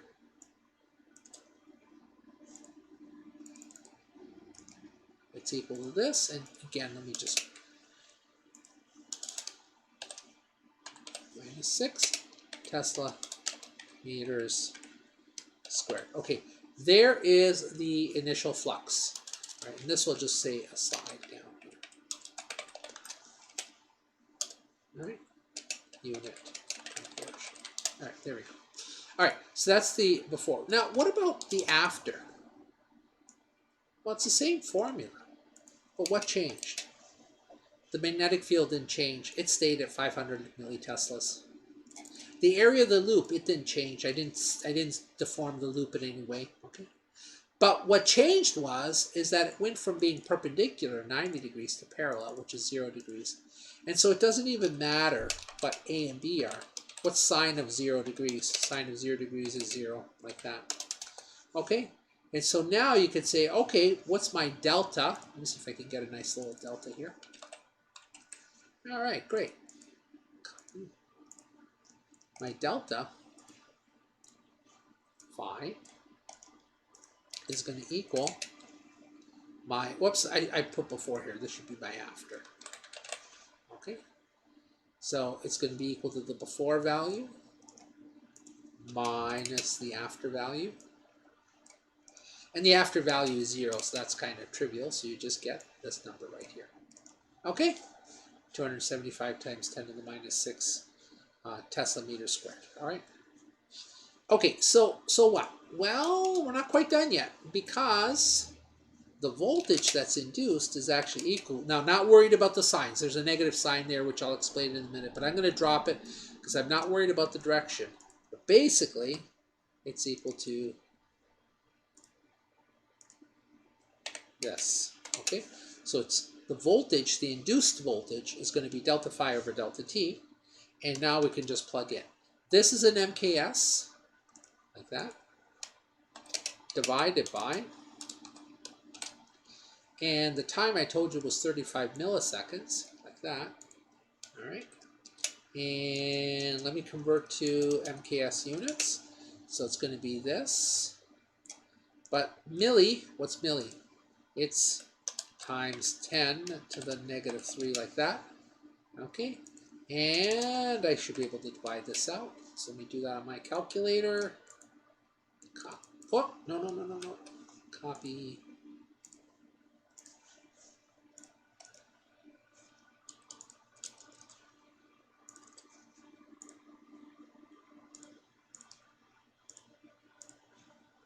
There we go. And that's volts. Okay. Oh, let me again. Caret -3. Okay, volts. Or 7 point. That's going to equal 7.86. So I'm just rounding off here. 7.86. 10 to the -3 millivolts. Okay. So it's a small little voltage, but you know, that's a pretty good sized field, but it's just one loop of wire, okay? And you're turning it, but you're not turning it that fast. So there it is, okay? So what's this supposed to be? Well, this is supposed to be like a generator, all right? You can actually make voltage by rotating loops inside of magnetic fields, okay? And here's your magnetic field, your magnetic flux before. It's going to be equal to 275 milliwebers, or 275 times 10 to the -6, or microwebers, or 275 times 10 to the -6 Tesla meters squared. Okay. The flux after, because the angle, because A and B are parallel, the angle is 0, and that's going to be 0. So it goes from this value down to 0 in 35 milliseconds. So if you take the change in the flux divided by the time, that's going to give you that. Okay. There you go. There's induction. All right. And let me check out if anyone's freaking out in the chat. Nope. You guys seem to be doing okay. I know there's a bit of a delay. So if there's a delay, don't worry. You know, I'll eventually see your question and come back to it. All right. So that's it for flux. Let me just show you a couple more things. Like there's actually a negative sign in there. What's that all about? So let me show you that, and then we'll go on to inductance, and then we're done with magnetism. Okay. So switch back to this. Okay, good. So yeah, in this formula, I got V is equal to minus delta phi over delta t. And you wonder, what's that negative in there? And this is what's known as Lenz's law. Okay. And it's actually important to kind of understand it. Whoops, let me put this down. Well, I can't keep the picture, and here, let me move my image off to the side for a second so you can see it. There we go. Okay, so Lenz's law, what does it say? It says that the direction of the current is that it creates, okay, actually tries to counteract the change in the magnetic field. All right, so that's a little bit of a hard idea to get in your mind. So suppose here we have a B field, okay, and you can see it going right through the middle of the loop. All right, so that B field, it's going right through the middle of the loop, and it's pointing to our right. All right, but this is supposed to be a dynamical thing. It's changing over time. So, you know, the B field might be pointing to the right, but it's shrinking, and it's shrinking towards the left. So you see the delta B there that I've got drawn? That delta B is actually the direction in which the B field is changing. It's shrinking to the left. And so what Lenz's law says is that there's going to be a current induced in this wire, or this wire, okay, this loop of wire, okay, and the direction of the current, because it could either rotate one way or the other way, is going to be such that to create a magnetic field that is going to oppose the change of the magnetic field that just occurred, okay? So the magnetic field, the original magnetic field B changes. Okay, it changes with a delta B that's to the left. The current that's induced in the wire creates a magnetic field, delta B to the right. Okay, that's Lenz's law. In other words, the current says, no, I'm going to create a current, I'm going to create a counter-magnetic field that's going to try to stop the change in magnetic field. So the magnetic field changes, and the current creates a counter-magnetic field that tries to stop the magnetic field from changing. Okay. Basically, this is the concept of inductance. So Lenz's law, you know, one of the reasons we teach it is to get this idea of inductance. The idea of inductance is that the current really doesn't, you know, that magnetic field really doesn't want to change. Okay, if the magnetic field does change, well, then there's going to be a current that's going to try to change the magnetic field back, okay? Almost like it wants to stay in equilibrium, all right? So there you go, there's Lenz's law, all right? Now, let me move my image back here a bit, okay? Inductance, we're ready for inductance. Oh, sorry, one more thing about flux. The above formula, which formula? Because there's lots of formulas above, just to be very clear. This formula here, BA sine theta. That's for just one loop. So that area is the area for just one loop. But what if you had 2 loops? What if you had 3 loops? What if you had 4 loops? Well, each area A adds a flux given by this formula. So if you had 2 loops with area A, then that would be 2A. If you had 3 loops with area A, that would be 3A, and so on. So if you have a solenoid has n loops in it, each one with area A, and then there it is. Okay, B, n times A, sine theta. All right. So for the solenoid, it really is the same formula, but you have to keep in mind that every single loop contributes a flux BA. And so if you've got n loops, you really want to replace your A with NA. Okay. So this is the formula that you would use for the flux for a solenoid. All right. Okay, so not a big deal, but you know, like, well, I guess it is. If you don't know it on a test, you'd make a mistake, okay? But you know, like really, that formula I gave you earlier was for one loop. And what is a solenoid but n loops? And therefore, it's basically the same formula but n times that formula. Okay, so just keep that in mind. All right, now we're ready for concept of inductance, and we already went over the electric motor. Inductance. So this is the simplest possible circuit that has inductance, okay? And, you know, I drew this diagram and then I wondered if maybe I should have pointed the B field in the other direction. It doesn't matter. It depends on which way the wire is coiled inside of the inductor here. So it doesn't matter. But basically the idea is, look, if you've got a current going through here, that current creates a B field, all right? And now, if that B field shrinks, what does it do? It creates a current to try to bring the B field back to its original value. So guess what? The B field stays at a certain value because if it changes, the current brings it back, and the current stays at a certain value.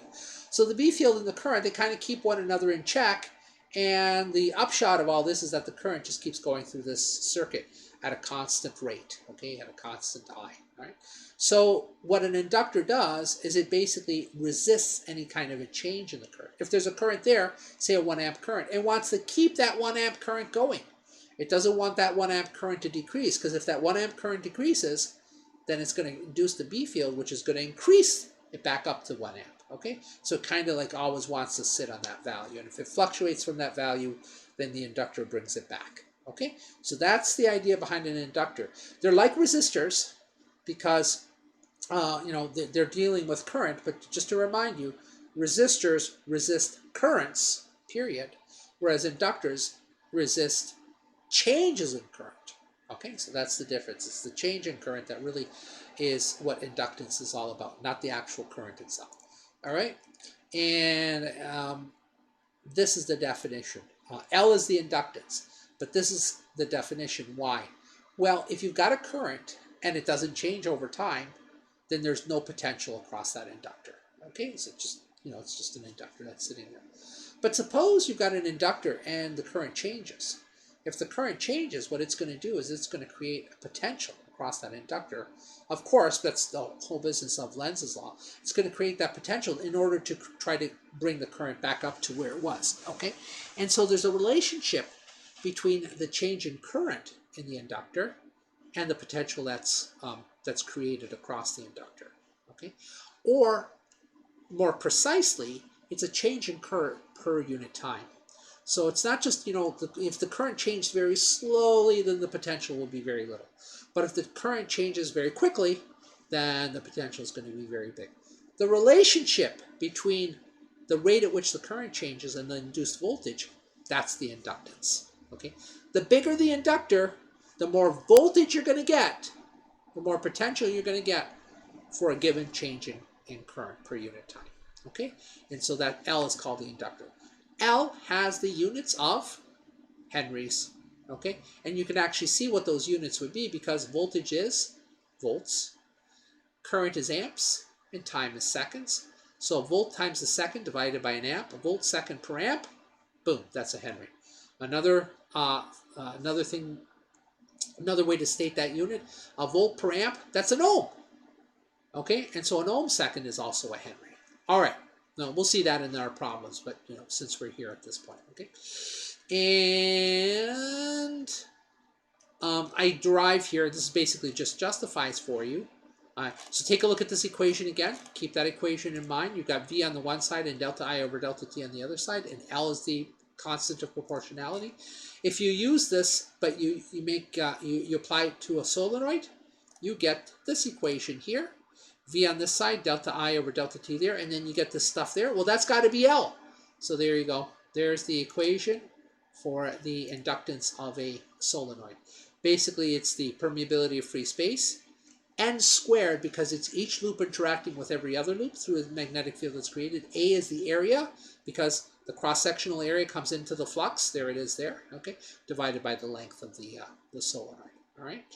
And so you can think of the NA as being the flux, and then another N over L as being the created magnetic field, and it's the N over L, which is the created magnetic field from the solenoid, multiplied by the NA for the flux, and that's how you get this inductance there. Well, I skipped a few little minor points, but that's roughly what's going on. Okay, so one more thing, of course, that is the formula if the solenoid is empty. But if you put a ferromagnetic material in the middle, just like we did above, replace the mu naught with mu naught R times mu naught, like that. Okay?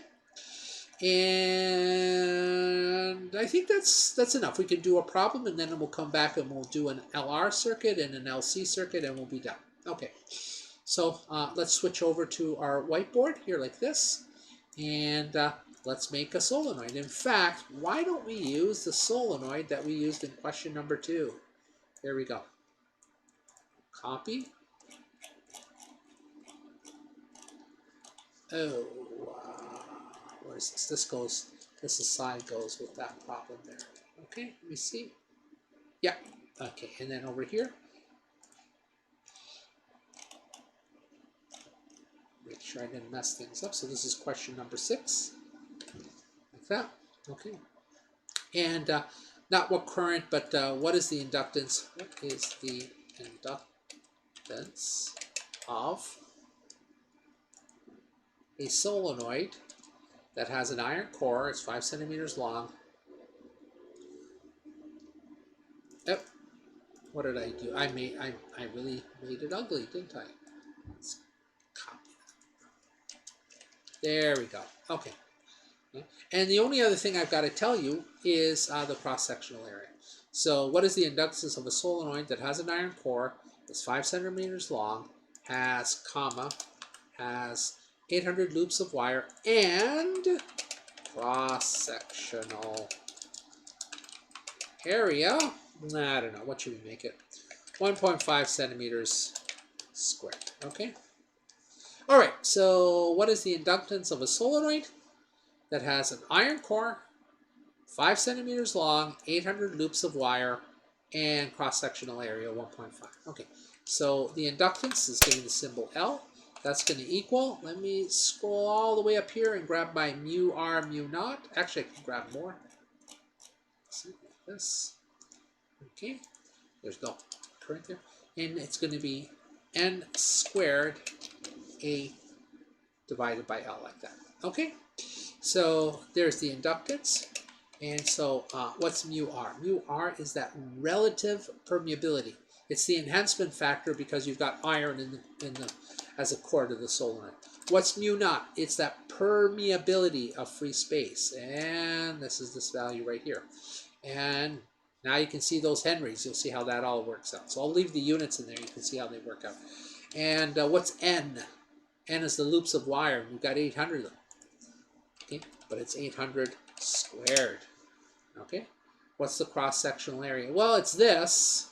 Okay, well, I'll put it in there in centimeters, but you know what we're going to have to do, right? We're going to have to convert those centimeters squared to meters squared, divided by L.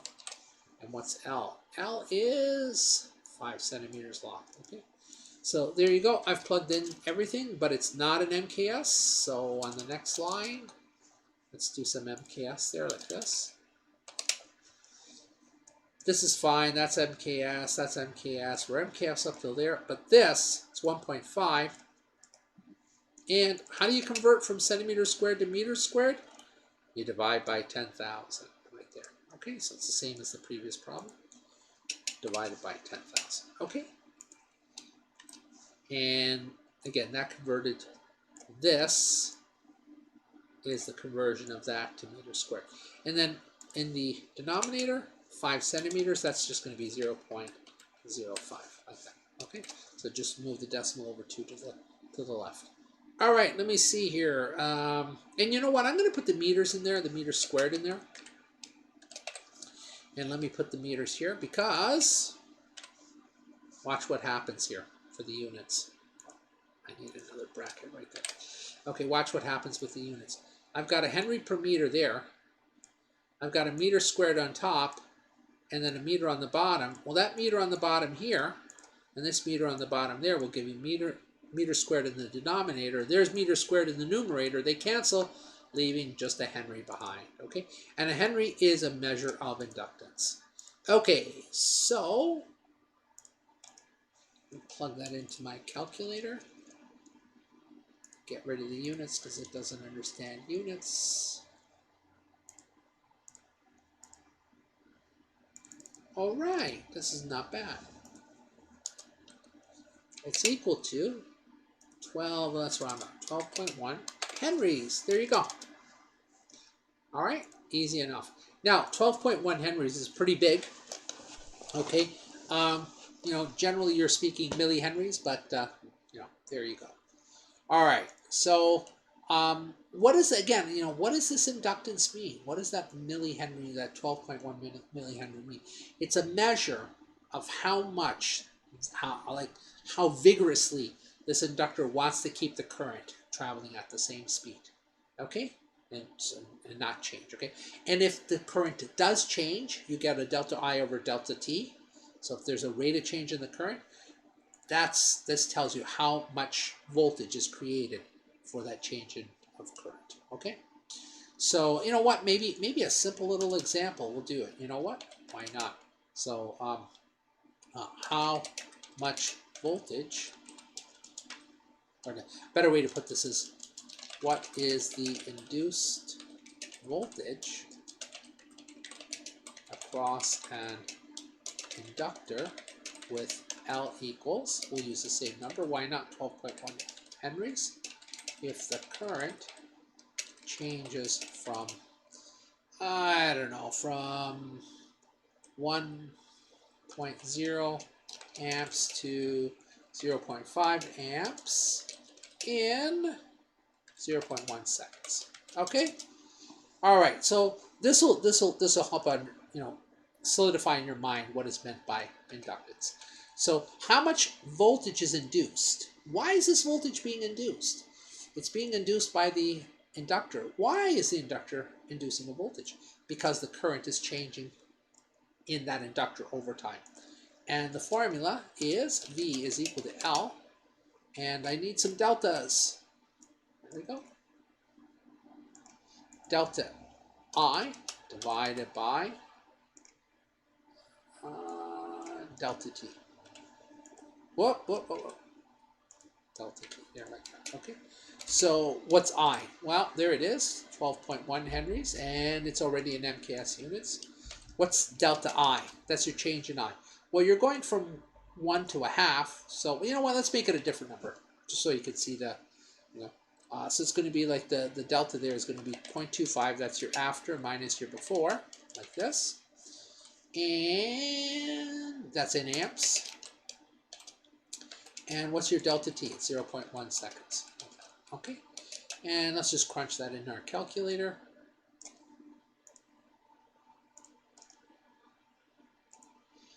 Copy, paste. Get rid of the Henry there.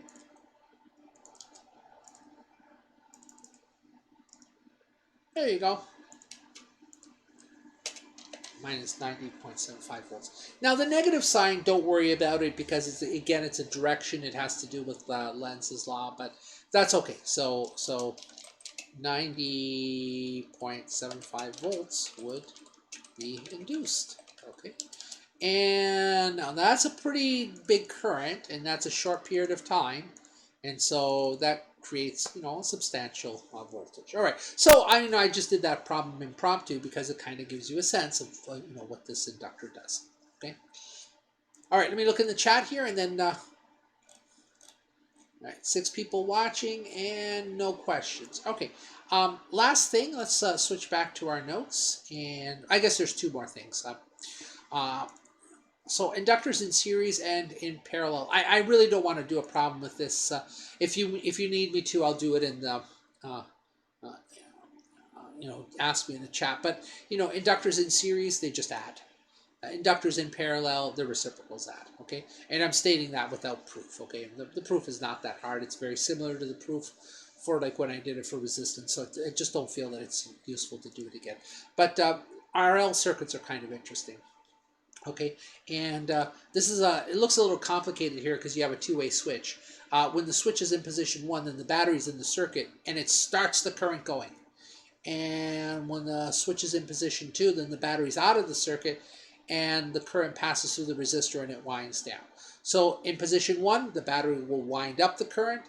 In position 2, the resistor will wind it down the current. And the formulas in each case are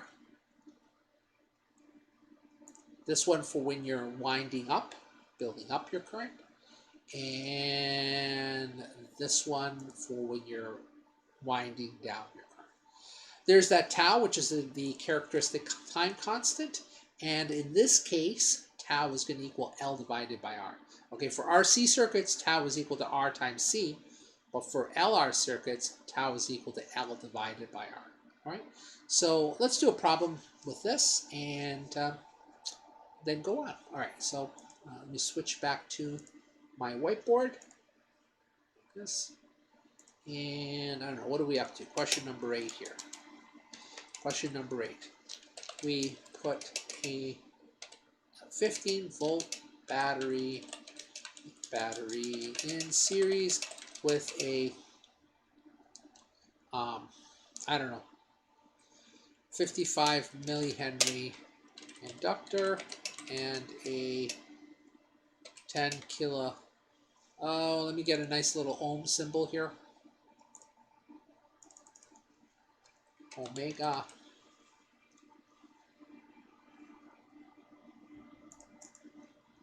Copy. Paste. There we go. Okay. 10 kilo ohm resistor. Okay. So if the current is 0 amps at t equals, no. Okay, let's just start off with this. We'll ask, I want to do several parts of this. Okay, part A, what is the characteristic time constant, or just the time constant? Okay, what is the time constant? All right, question mark. B, what is the maximum current in the circuit? Okay, and C, how long does it take to reach 50% of max current if the current is 0 at t equals 0 seconds? Okay, so all I'm saying is that, you know, initially at t equals 0 seconds, it's like on our stopwatch. When we start the stopwatch, there's no current. The current's going to build up, and how long before it reaches 50% of the number you got in part B? Okay, so let's do it. What's the time constant? So we have this tau, and let me grab a tau. I got to cut and paste out of a different editor here, word processor.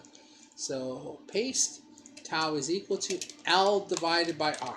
Okay, and what's L? 55 millihenries. Okay, and what's R? You know what? I'm going to take out the kilo here. Otherwise, you know, we're going to get small numbers. Let's just do a 10 ohm resistor. Nice small size resistor like this, and divided by 10 ohms like that. Okay. And what's this going to equal? Well, you got to convert from milli. You got to remove the milli and do 10 to the minus 3 like that. Okay. And if you work this out, this is going to be 5.5 times 10 to the minus 3. And the answer is going to be seconds. Excuse me. Seconds. And this is going to be interesting. You go, a Henry divided by an ohm is a second? Yeah, that's exactly right. One way that you can think of a Henry is as an ohm second. Okay? So remember I said, inductors are a little bit like resistors. All right, so there you go. You can see the, excuse me, you can see the relationship between the inductance Henry and the ohm there. But the second, and that's because inductance is resistance to changes in current over time. Okay, so that's why there's an extra second in there. Anyhow, there you go. There's the time constant, or maybe another way to write that time constant is going to be 5.5 milliseconds, like that. All right.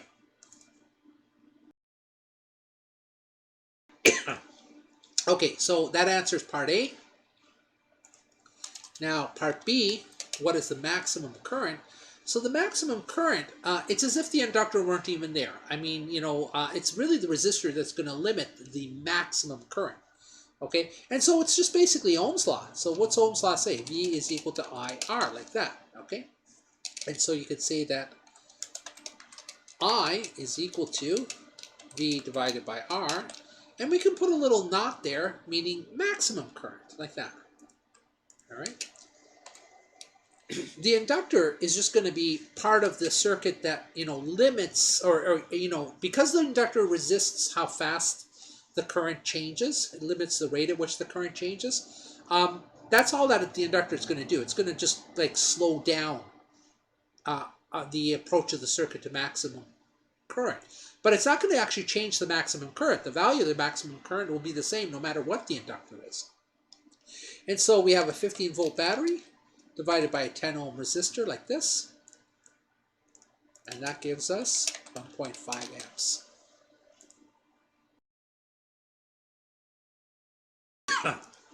All right. Now what? So that answers this one.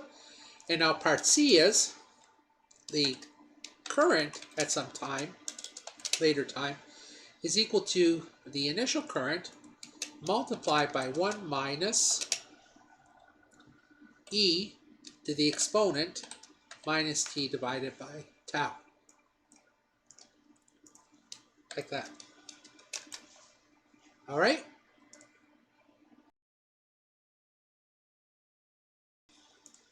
Now, let's plug in the numbers. The current we want it to be, well, actually, we don't even have to plug in the numbers. Okay, let me get rid of this t. This here just says it's functionally dependent on time. Okay, we can just write that. But if we make this ratio I over I naught, that's going to equal this.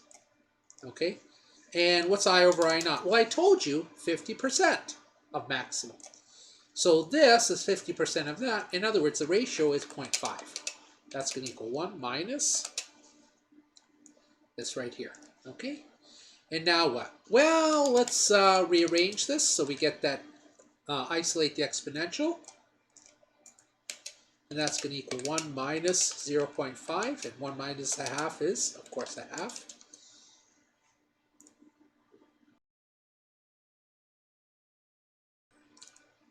And now what? Well, let me just write this here like that and like that. And we're trying to solve for this t here. Remember, we know tau, but we're trying to solve for the t. And you say, how do I do that? Well, the way you do that is you take the natural log of both sides. All right? And now, what does this natural log do? Well, the natural log of the exponentiation, they undo one another. So, you could try this on your calculator. Take any number, e to that number, and then take the natural log, and what you discover is that it'll give you the number back. So the natural log and exponentiation, they undo one another, and you just get this. On the other side, you do the natural log of a half. That you have to do on your calculator. And 1 second.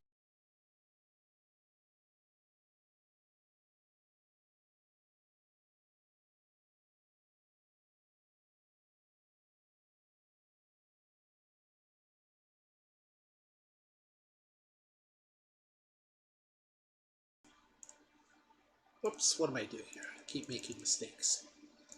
All right. And let's just do 0 point. I don't know. It was doing something weird. There we go. Okay, so there we go. So the log of a half is going to be negative 0.693 blah, blah, blah, blah, blah, blah, blah. And that means that t is going to equal this number here. And let me just round it off to a few decimals. Like that. Multiplied by tau. And we know what tau is because we have it above. Where's my tau? It's 5.5 milliseconds like that. And what's that going to equal? Let me bring that up, do that on my calculator. Divided by 5.5. It's going to equal not negative. Get rid of some milliseconds. There we go. Okay. So to get to 50%, you only have to wait 3.81 milliseconds. Okay, so of course a millisecond is 1,000th of a second. That's very fast. A human being can't do it, but you know, you can measure this on an oscilloscope. All right, so there you go. You know, there's an example of basically an RL circuit where you're starting from zero current and the battery is winding up the current. And the current will eventually wind up to its maximum value of 1.5 amps, okay? But it can't do it right away because that inductor is sitting there, and that inductor is going, no, I'm gonna resist not the current, but the change in the current. And so if you start from 0 amps, it says, no, I want to stay at 0 amps. But the battery keeps pushing, and eventually, you know, it winds up to 1.5 amps. Okay, now to get to 50% of that 1.5 amps, in other words, 0.75 amps, you can solve for t here. You got to take the log to, you know, unravel the exponential there. But basically, 3.81 seconds, and you will hit half of 1.5 or 0.75 amps. Okay, one more thing for the inductor, and then we're done. And that is this LC circuit. And the LC circuit, you know, I mentioned the theory at the beginning, so I won't do it again. But basically, the LC circuit, you have to prepare it with some voltage. So say you start some voltage on the capacitor, some charge on the capacitor, and it'll literally just oscillate back and forth, okay? Oscillate back and forth. And as it does so, you know, the energy goes from being in the capacitor as charge to energy in the inductor as current, and back and forth like that. It does that at a certain frequency. And that frequency, that's the interesting thing, because if you were using this to build a radio, you'd want to match that frequency to whatever you're trying to tune into. The frequency is given by this formula right there. Okay, 1 over 2 pi square root of LC. Okay, so let me write that down in, I guess we're up to question number 9. Okay, in question number 9, let me just quickly write that formula. F is equal to 1 divided by 2 times pi times the square root of LC, like that. Okay, and let me switch to the whiteboard. All right, there you go. So that formula, let me just show it to you again. 1 over 2 pi square root of LC.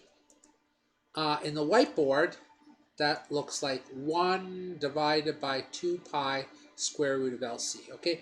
So pi, I have to write out pi, and for the square root, I'm actually writing out SQRT, okay? Because I can't do a square root symbol in ASCII.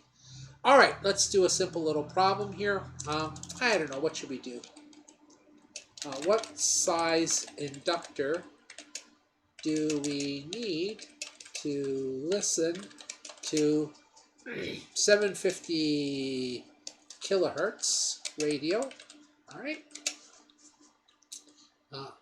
If we use a, I bet you we need to go into the picofarads here. I don't know. I can't see how the number will work out, but let me just try something. Let me try 137 picofarads, okay? And capacitor. And at this point you go, oh no, what's a pico? Well, it's really small. So maybe as a bit of an aside, I'll do the aside down here. Okay, there's an aside. Milli is what? It's 10 times 10 to the negative 3. Okay? What's micro? Let me grab a micro up here somewhere. I know I have a micro somewhere. Jeez. Oh, there we go. There's a micro right there. Okay. Micro is times 10 to the negative 6. Nano is times 10 to the negative 9. Pico is, do you want to guess? 10 to the minus 12. Okay?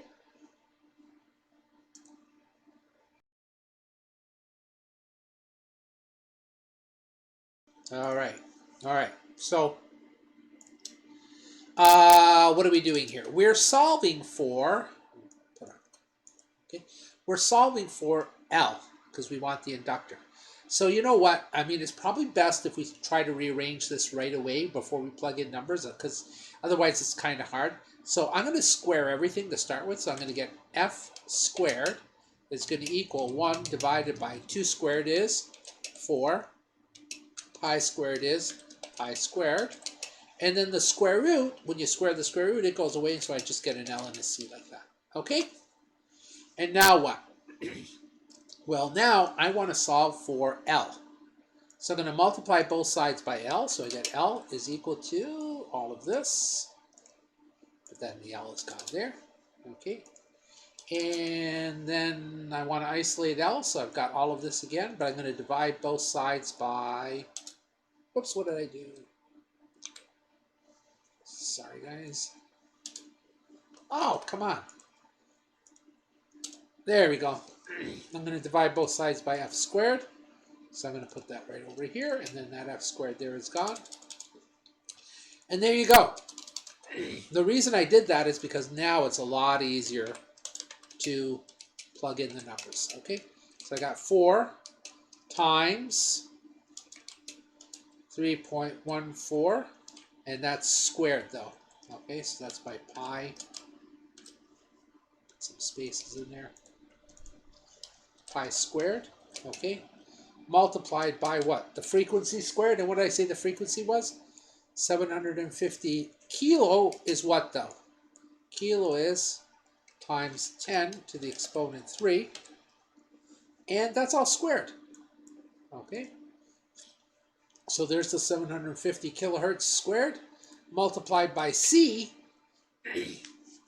and C is 137 picofarads, and you can see why I chose a pico, which is 10 to the minus 12, because I'm going to have some big numbers here from those guys, so I decided to kind of counteract them with some smaller number there. Okay, so there we go. Let me plug that into the calculator. I think I can cut and paste this and it should work.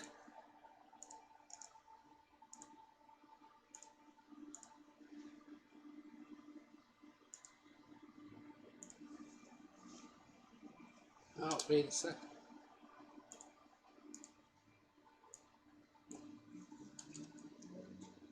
It's really not happy about this.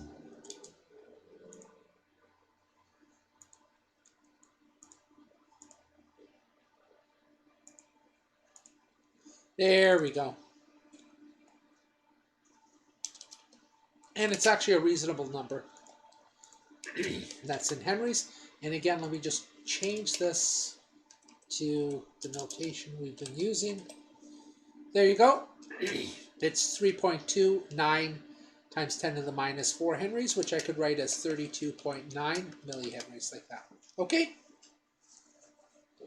So if you had a 137 picofarad capacitor, and you put it in a series with a 32.9 millihenry inductor, and you just put that on an antenna.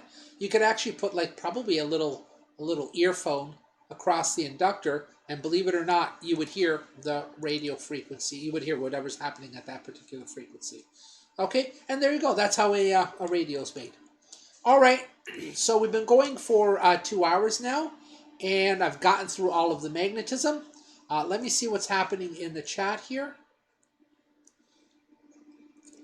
And I've still got 6 people watching in the chat.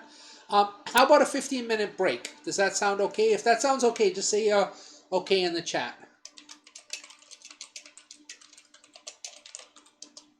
And after that, I'll just do optics. And optics should take me probably 15-20 minutes. No, I'll say half an hour. No, I mean, we'll be careful. I don't want to rush through optics. But optics, it's pretty easy. But I want to make sure you understand it. So let's say about half an hour for optics. But right now, I'm kind of tired, so I'd like to do about a 15-minute break. Let me know if that's okay. Okay, perfect. Yeah, I got one perfect. All right, so at 2:15, we'll be back at 2:15. Okay, guys. And if you can't, then don't worry about it. You can always watch this later. Okay. So switching to my be right back screen.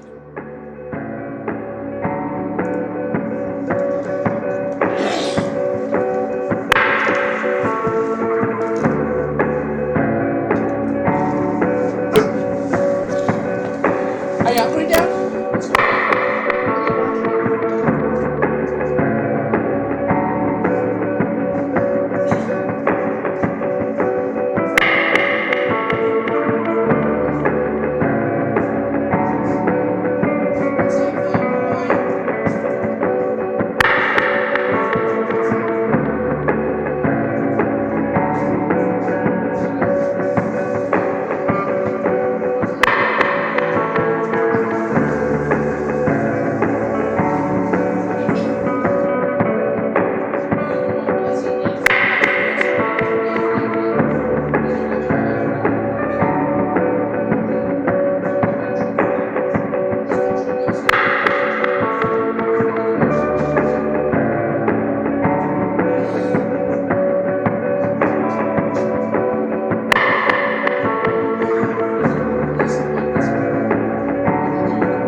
Dan, go eat your food. No.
Oh no! There we go. I'm sorry, guys. Yeah, now there's audio. Okay. And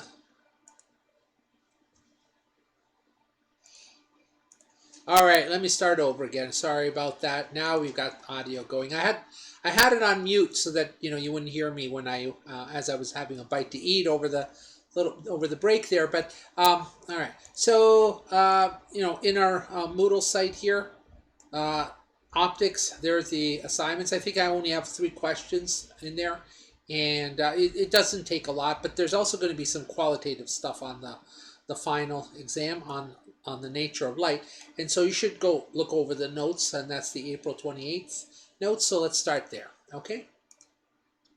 So this is ray optics. It isn't general optics, and ray optics means you're just following these rays.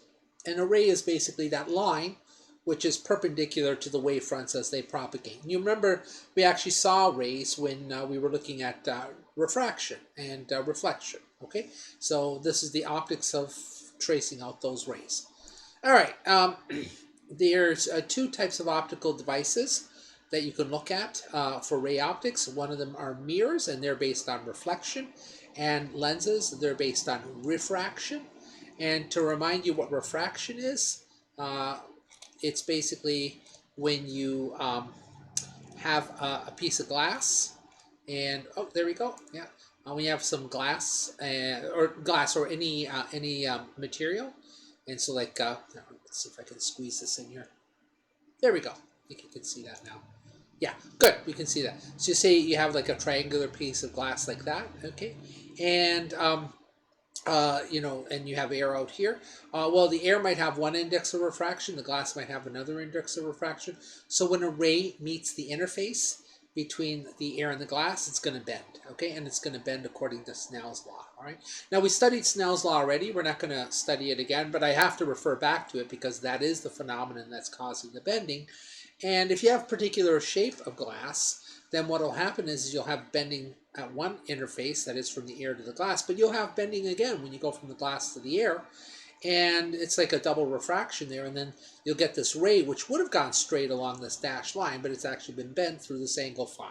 I just picked that letter phi, but it just got bent through some angle. Okay, this is refraction, and that happens in lenses. Okay, there's also reflection, and that's for mirrors, but mirrors are not that interesting. I mentioned them in passing because they are very similar to lenses, but we're not going to study them in the same kind of detail that we're going to study lenses. So with reflection, what you have is mirrors, and sorry, it's right here. You can have a mirror which is like a concave mirror, okay? And the hash lines, that shows the side of the mirror that's not shining, so it's the other side of the mirror that's shiny. And with a concave mirror, if you've got these rays coming in, so here's a ray I'm tracing, and it hits the mirror, it passes back out, it bounces and it passes back out through this focal point. And actually for a thin, a mirror with not a lot of curvature, all of these rays that come in parallel, they'll reflect and they'll pass through this focal point here like that. And it turns out that that focal point, the distance from the mirror to the focal point, is half of the radius of the curvature of the mirror. So the mirror itself would form like a circle centered on C, okay? And the focal length is half of C, half of the radius of the curvature, okay? And that's that formula there.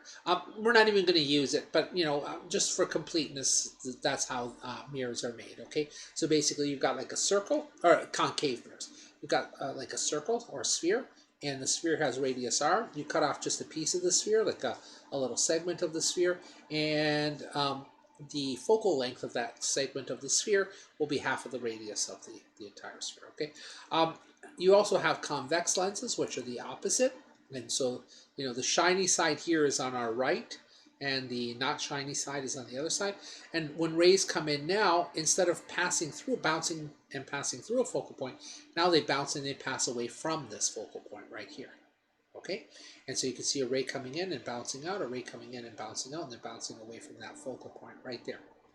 All right, so that's the story with the mirrors, and it's very similar with the lenses, but let's go and start working with, before that I have to tell you about light. Yeah, the nature of light. I was going to jump into the convex lenses. But before that, I got to tell you about light and colors. Okay, and that's important if you're making lenses because, yeah, there's refraction, but one of the things we didn't study about refraction is that the amount of refraction that you get is actually wavelength dependent. Okay, and most people have seen a prism. If you haven't, I mean, they're just a triangular piece of glass. Okay, you can go on YouTube and see people playing with prisms. It's a triangular piece of glass, and if you take a ray of white light here, okay, and it collides with the interface, what happens is because the different wavelengths of light all refract at different amounts, it's not like that white beam will all refract at the same angles, both at both interfaces, that is air to glass and glass to air. Rather, you'll have the red refracting a little less than the violet, okay, or I guess it's indigo. And what winds up happening, no, it is violet. Violet is the most shortest wavelength. So what you'll get is you'll get one edge, which is red here, like that, and then it'll refract again there, and you'll get red like that. And you'll get another edge, which is violet, and it'll be like that. And you get a rainbow, okay? And so the prism is capable of splitting up the different colors because the different colors all refract at a different rate, okay? And so you'll get red, which refracts the least, then orange, yellow, green, blue, indigo, and then violet, which refracts the most, okay? And that is the visible spectrum. Those are the colors of the visible spectrum. Beyond the red here, you're into the infrared, which we can't see. And beyond the violet, you're into the ultraviolet, which we also can't see, okay? Some animals can see in the infrared. Birds and bees can see past the violet into the ultraviolet, okay? Now, this is the story with what's called white light, or also black body radiation. And I know the name black body radiation doesn't sound like it's appropriate when talking about light, but all it means, what a black body is, it's an object which is an absorber of light, which can absorb light. And the surface of the sun, for instance, is a black body radiator because, if it were cool, it would actually be dark, okay? It would actually be an absorber of light. But the light that's being given off by the sun, the light that's being given off by an incandescent light bulb, the light that's given off by anything that is hot is basically black body radiation. It's white, and it has all the colors of the rainbow in it, okay? So anything that is, any light that comes from a black body radiator is basically going to have all the colors. In contrast, you can also make light by just having atoms glow, okay? And if you take a look at a hydrogen atom, and I don't have a picture of the hydrogen atom here, but during my lecture I was referring to the Wikipedia page. The electrons in atoms, they don't just go anywhere. They live in these things called shells, okay? And you probably studied them in chemistries, and they're discrete. There's the n equals 1, and then n equals 2, and n equals 3, and n equals 4. And an electron can be in one of those shells, and it can transition to another shell. So for instance, in a hydrogen atom, you can have an electron which is in the n equals 3 shell, and it transitions to the n equals 2 shell, okay? And it could only be in one shell or the other. It can jump between the two, but never will you find an electron in the 2.5. or in the 3.3 or whatever, okay? And the reason the reason these are discrete is because the electrons are actually forming standing waves in the atom, which is a weird idea because you think of an electron as a tiny little ball of charge. But no, at this level, this is the level of quantum mechanics. These electrons are actually acting more like waves, and these are standing waves. And these are the different nodes of the standing wave, or a different number of nodes of the standing wave. So if you go from the n equals 3 shell to the n equals 2 shell, the hydrogen atom will emit some light. It'll emit light of 656 nanometers wavelength. That's red, okay?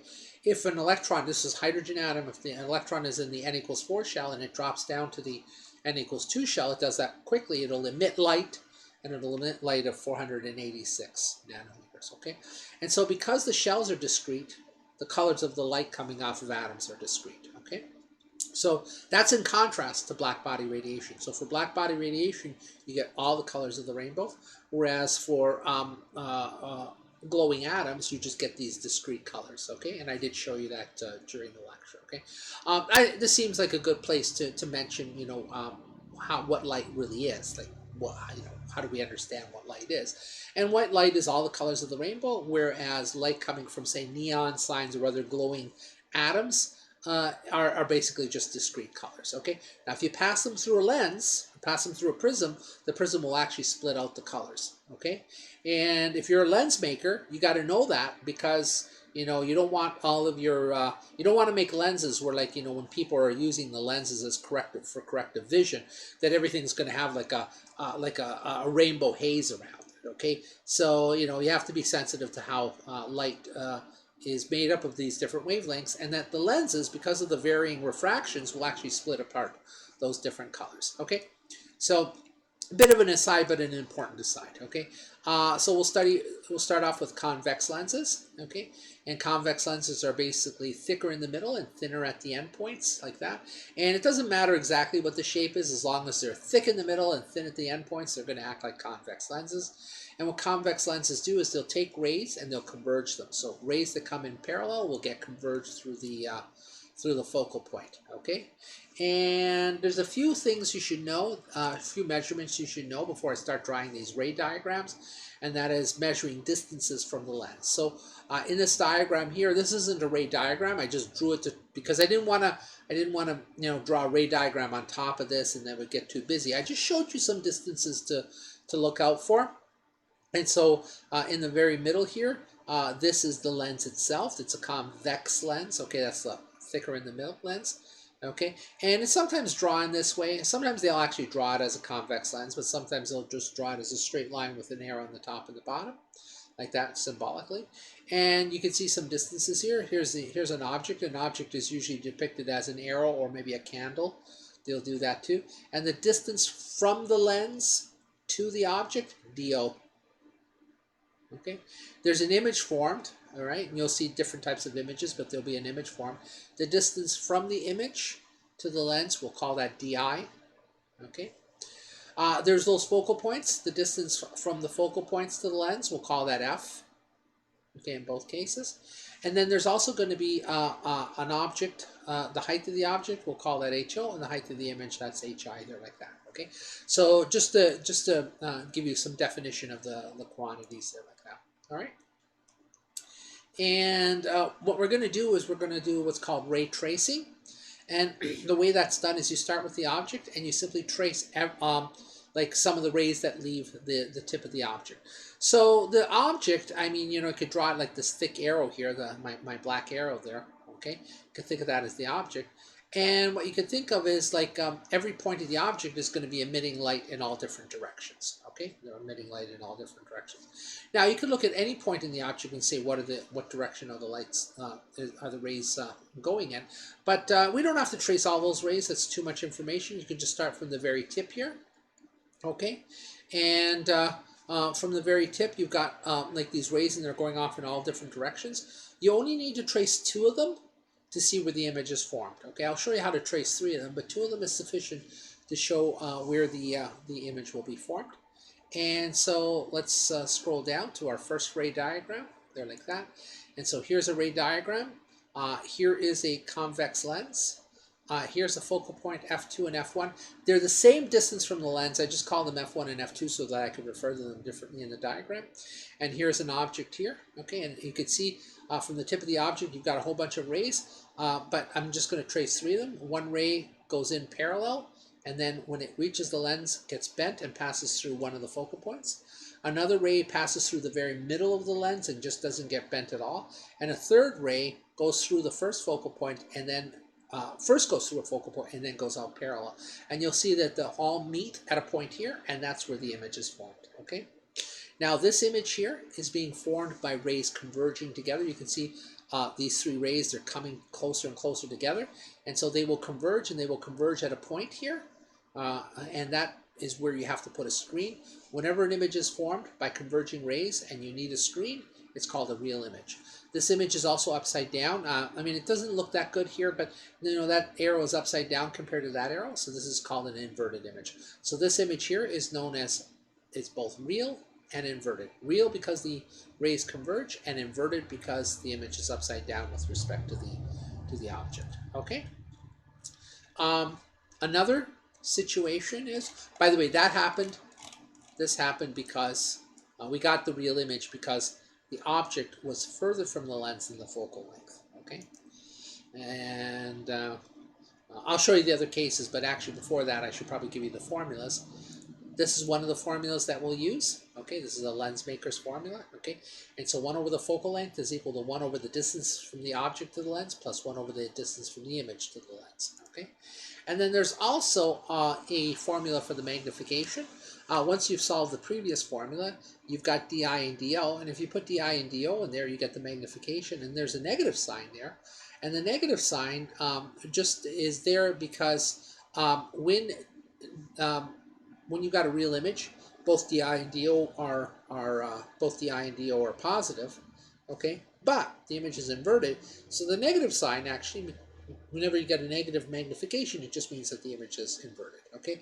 And here's hi and ho, and hi in the case that I just showed you is actually negative. So whenever the image is upside down, hi is negative, and ho is always positive. Okay, and hi could be negative because it's inverted.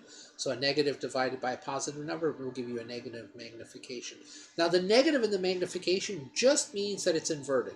Okay, the absolute value of the magnification will tell you if it's bigger or smaller. So if you have an absolute value of magnification of 2, that means that the image is twice the size of the object. Okay, if you have a magnification which is a half, it means that the image is half the size of the object. Okay, so that's what's going on there with the signs. We'll see that when we do these problems, all right? So I'm just, going over the theory right now. And I did say that there's another case with the convex lens. Here it is. So here's my convex lens. Now I put the object closer than the focal point. And you can see here I'm going to draw 2 of the rays. I could draw the third, but I only need 2. One ray goes parallel and then passes out through the focal point. That's ray number 1 here. Another ray passes right through the middle of the lens and just continues straight. That's ray number 3. And if I project both of these rays back, they seem to be diverging from this point, okay? And so even though it's a converging lens, it just means that parallel rays are converged. But, if you have an object which is close to the lens, the rays from those objects could diverge. And so you can see here rays 1 and 3, they seem to be coming from an image behind it. Okay, and so here's the object and here's the image. Obviously the image is much bigger than the object, so this is an example where the magnification would be bigger than 1. Okay, now in this case the image is upright. That makes sense because the object is pointing up and the image is pointing up. But it is also virtual, and the reason it's virtual is because this image isn't formed because the rays are converging onto a screen. Rather, this image is formed because the rays appear to be diverging from that image. Okay, and so you can see here I've got a picture of the human eye, and the human eye is looking through the lens and it sees the image back here. Okay, this is a magnifying glass, by the way. So if you get a magnifying glass and you don't put it too far from an object, you put it closer to the object, you put the lens closer to the object than the focal length, you will see the object through the lens. It just looks bigger. It's been magnified, hence magnifying lens. Okay, so you can see that here the image is bigger than the object. And then finally, the last lens is the concave lens. And for a concave lens, it's thinner in the middle and thicker at the endpoints. Okay, and I drew a couple of rays here. It doesn't matter where you put the object, whether it's closer or further from the focal point, it will always form a virtual image. Okay, and for a concave lens, it'll be a virtual image. It'll be upright, so you can see here, here's the object, here's the image, they're both upright, okay? And it's demagnified, so if you just look at the absolute values, the image is smaller than the object. It's demagnified, okay? So there you go, there's the theory. Let me just grab the problems. Where are those problems? Oh, here we go, these assignment problems here, like that. Let me copy them and let me put them into our whiteboard. All right, I'll switch to the whiteboard in just a second. And there we go. All right. So let me do some other. Let me give you some other values in there. Okay. So convex lens. Let's make it a focal length of 5, and we place the 15 centimeters away. Well, draw the ray diagram, no, because we're not going to do that, okay? I'm not going to ask you on the test to draw the ray diagram. But if you would, it would be the first ray diagram I gave you because the object is further from the lens than the focal point, Okay, so let's get rid of question number 8. Let's just go to question B here. Is the image real or virtual? Is the image, well, erect, another word for erect is upright, like that, upright or inverted. Okay, and I've been using the word upright, so let's stick with that. So is the image real or virtual? Is the image upright or inverted?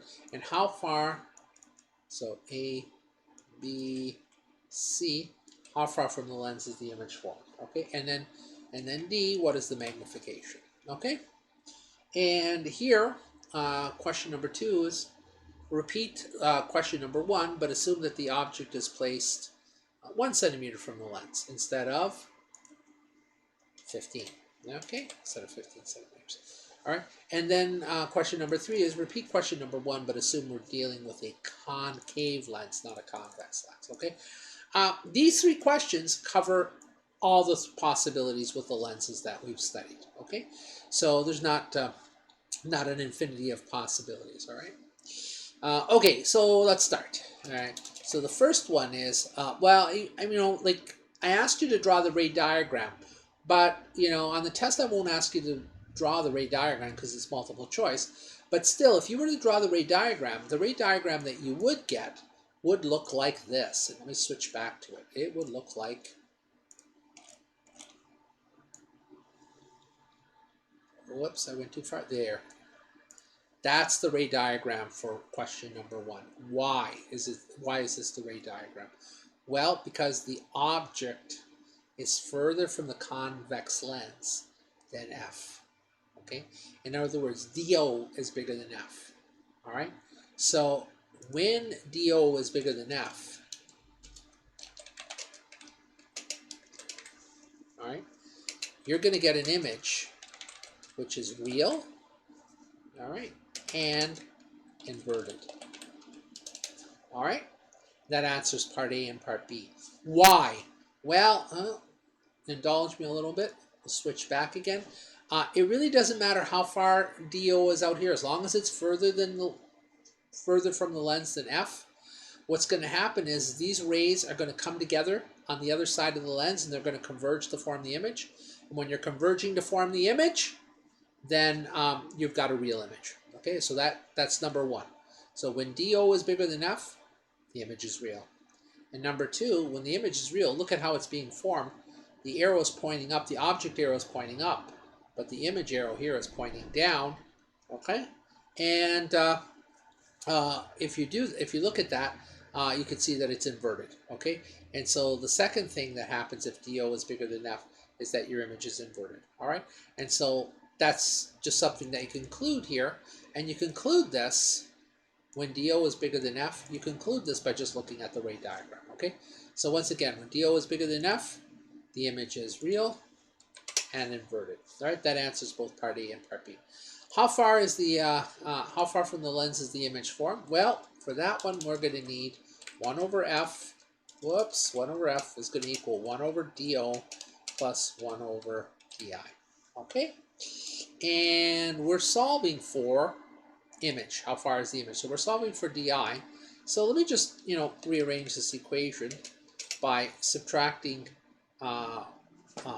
subtracting DO from both sides. So I'll have 1 over F minus 1 over DO like that. Okay, and that's going to give me 1 divided by, what did I say the focal length was? 5 centimeters. Okay, so this is one of those equations where if you work in centimeters everywhere, it'll just work out. So let's just put everything in centimeters. No need to convert to MKS. Okay, and then 1 over DO, and DO was 15 like that. Okay, and so this is going to give me that 1 over DI is equal to 1 divided by 5 minus 1 divided by 15. Gives me this number here. Actually, let me just do it in scientific notation. 0.1. I don't know why. Okay, and then finally DI like that is going to equal 7.5. And since we were working in centimeters, the answer will come out in centimeters. Okay, and so the object is 15 centimeters from the lens, but the image is 7.5 centimeters. So the image actually turns out to be closer in this case. Okay, that answers part C here. So I guess this is part A and B. This one is part C. And then finally, part D. What is the magnification? Okay. Well, the magnification is given by this formula di divided by do, like that. Okay. So it's negative, and that negative is important, right? And what's di? 7.5 centimeters. And what's do? 15 centimeters, like that. Okay. So we're going to get negative a half, right? Yep. Okay. So negative 0.5, like that. Okay. Now, what does this mean?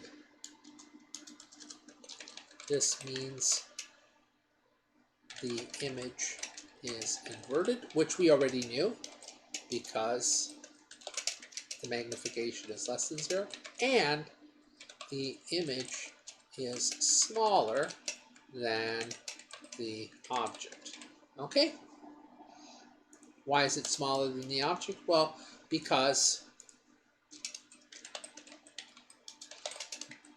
just the absolute value of the magnification, not worried about the sign, is equal to, 0.5, or like 50%. So the image is 50% the size of the object. All right, so there's the first one. Okay, let me see if there's any questions in the chat. All right, no, looks okay. All right, let's do the second one. All right, and the second one is repeat the above question, but now we're going to place the image 1 centimeter from the lens. Okay, now in this case, for part A and B, we had the situation where DO was bigger than F, but this time we have that DO is going to be less than F. In this case, the image turns out to be, so the distance from the object to the lens is less than the focal length. In this case, the image is going to be virtual, and it's going to be upright. Okay, like that. And let me just show you again. You say, how did you get that? Well, because I've got the ray diagram in my head. And if you want, let's look at the ray diagram for that one again.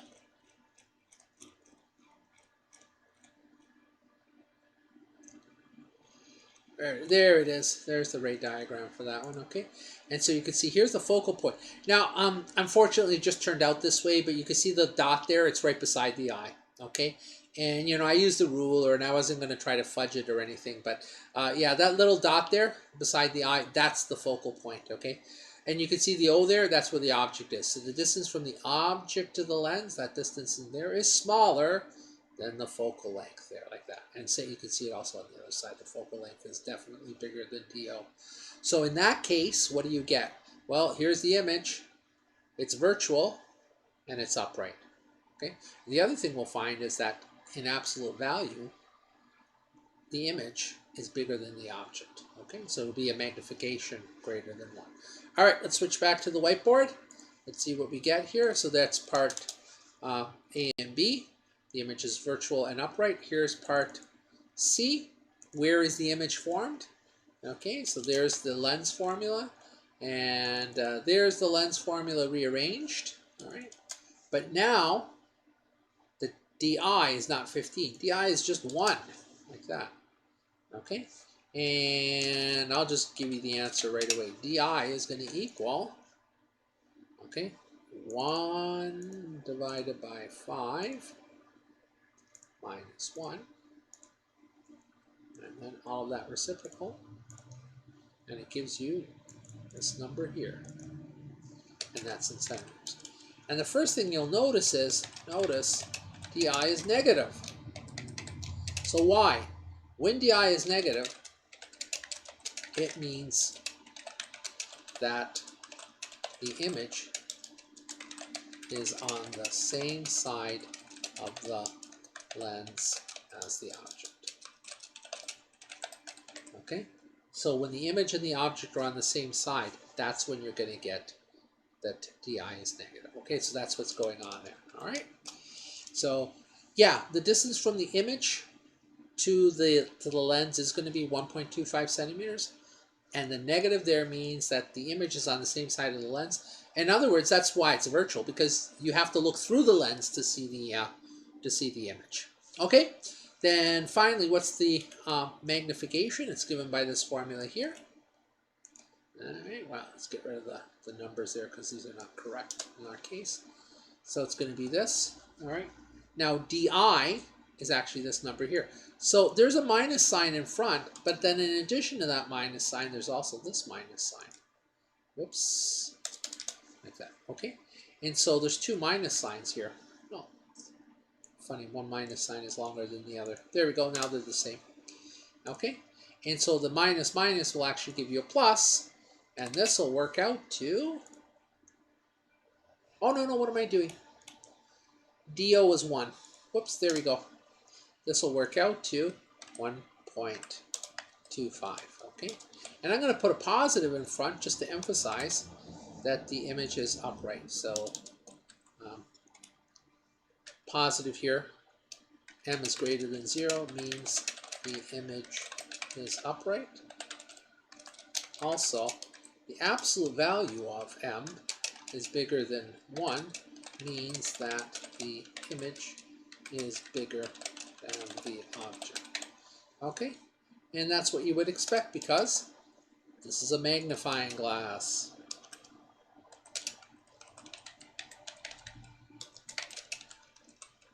All right, so there you go. There's the story with the convex lens when the object is closer than the image. And then finally, repeat one, but assume that we are dealing with a concave lens, not a convex lens, okay? And let's do that. So in this case, let's look at the ray diagram again, just so we know what to expect, okay? And let's scroll down here. There it is. Okay, so here's our convex lens. Notice the symbol. It's kind of like has the arrow pointing in the other direction there like that. And the rays are diverging from behind here, and here's the image, and here's the object, okay? So the object is actually bigger than the image, or the image is smaller than the object, meaning that it's been demagnified, all right? And so let's do it. Let's go through that. All right, so for part A, doesn't matter whether DO is bigger than or less than. For any concave lens, the image is virtual and upright. Okay, always. So as soon as you hear concave lens, you realize that the image is going to be virtual and upright. All right, here's number 2. Let's find out where. So part C was, I was asking the question, how far from the lens is the image formed? Well, let's take a look here. Here's the formula. But now we have to be careful. F is equal to, what is the focal length? I forgot. 5 centimeters. Is negative 5 centimeters. So why negative? How should I say this? F is less than 0 for a concave lens. Okay, so basically, for a convex lens, you've got a positive focal length. For a concave lens, it's a negative focal length. All right, and so over here, we've got this formula. Remember, we're solving for DI, so I guess I could just cut and paste this formula here. Okay, here we are solving. And we're repeating question number 1. And in question number 1, the object was 15 centimeters. Okay, and so over here, we're solving for DI. Here's that and that. The focal length is negative 5 centimeters. And the object here is going to be 15 centimeters from the lens, like that. Okay, and now if you work out DI this time, you're going to get, but maybe I better be very careful here and just show you what the minus signs were. So here's the formula. Then what I did was I just isolated DI there like that. So I get that DI is going to equal 1 over F. So 1 over DI is going to equal 1 over F minus 1 over DO. There it is there. And 1 over F is going to be 1 over negative 5 because negative, it's a concave lens. Okay, minus, there's the minus sign there, 1 over DO, and DO was 15 centimeters, like that. Okay, and let me just work that out on my calculator very quickly. So I get 1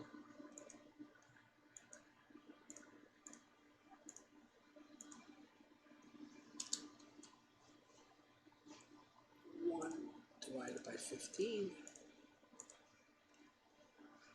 reciprocal of all that, and it's equal to that. Okay, centimeters. All right. So negative, why? It's negative for the same reason that it was negative here. So when DI is negative, just remember when that DI is negative, the image is on the same side as the lens as the object. Okay, we did see that in the ray diagram. Okay, and then D was the magnification. So this is how we're calculating the magnification, like that. All right, and don't forget that negative sign out in front. Okay, so there's a negative sign out in front. And DI is this number here. And DO is this number here. Okay, notice you have negative, negative. I seem to have two different negatives. Let me make them all the same size. Looks funny to have a short dash and a long dash. There we go. And so negative, negative is a positive. And so this number will be just 3.75 divided by 15. And that's going to equal 0.25. All right. 0.25 like that. Okay. And again, let me put positive there. So magnification is bigger than 0, means the object is upright, and the absolute value of the magnification is less than 1, means the image is smaller than the object. In other words, it's a demagnifying lens. All right. So, well, that's it. That's the entirety of everything you need to know for optics. So, in addition to being able to solve these problems, you should also be able to, discuss the nature of white light and the nature of the discrete colors that come from glowing atoms. Okay. So there it is. I'll take a look in the chat and see if there's any questions. And if there are no questions, then we're done.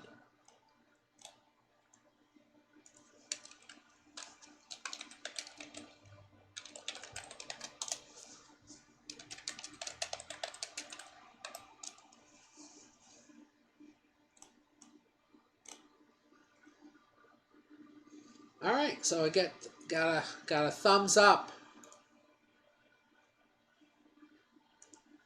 Got a thumbs up. Okay, waiting just another second.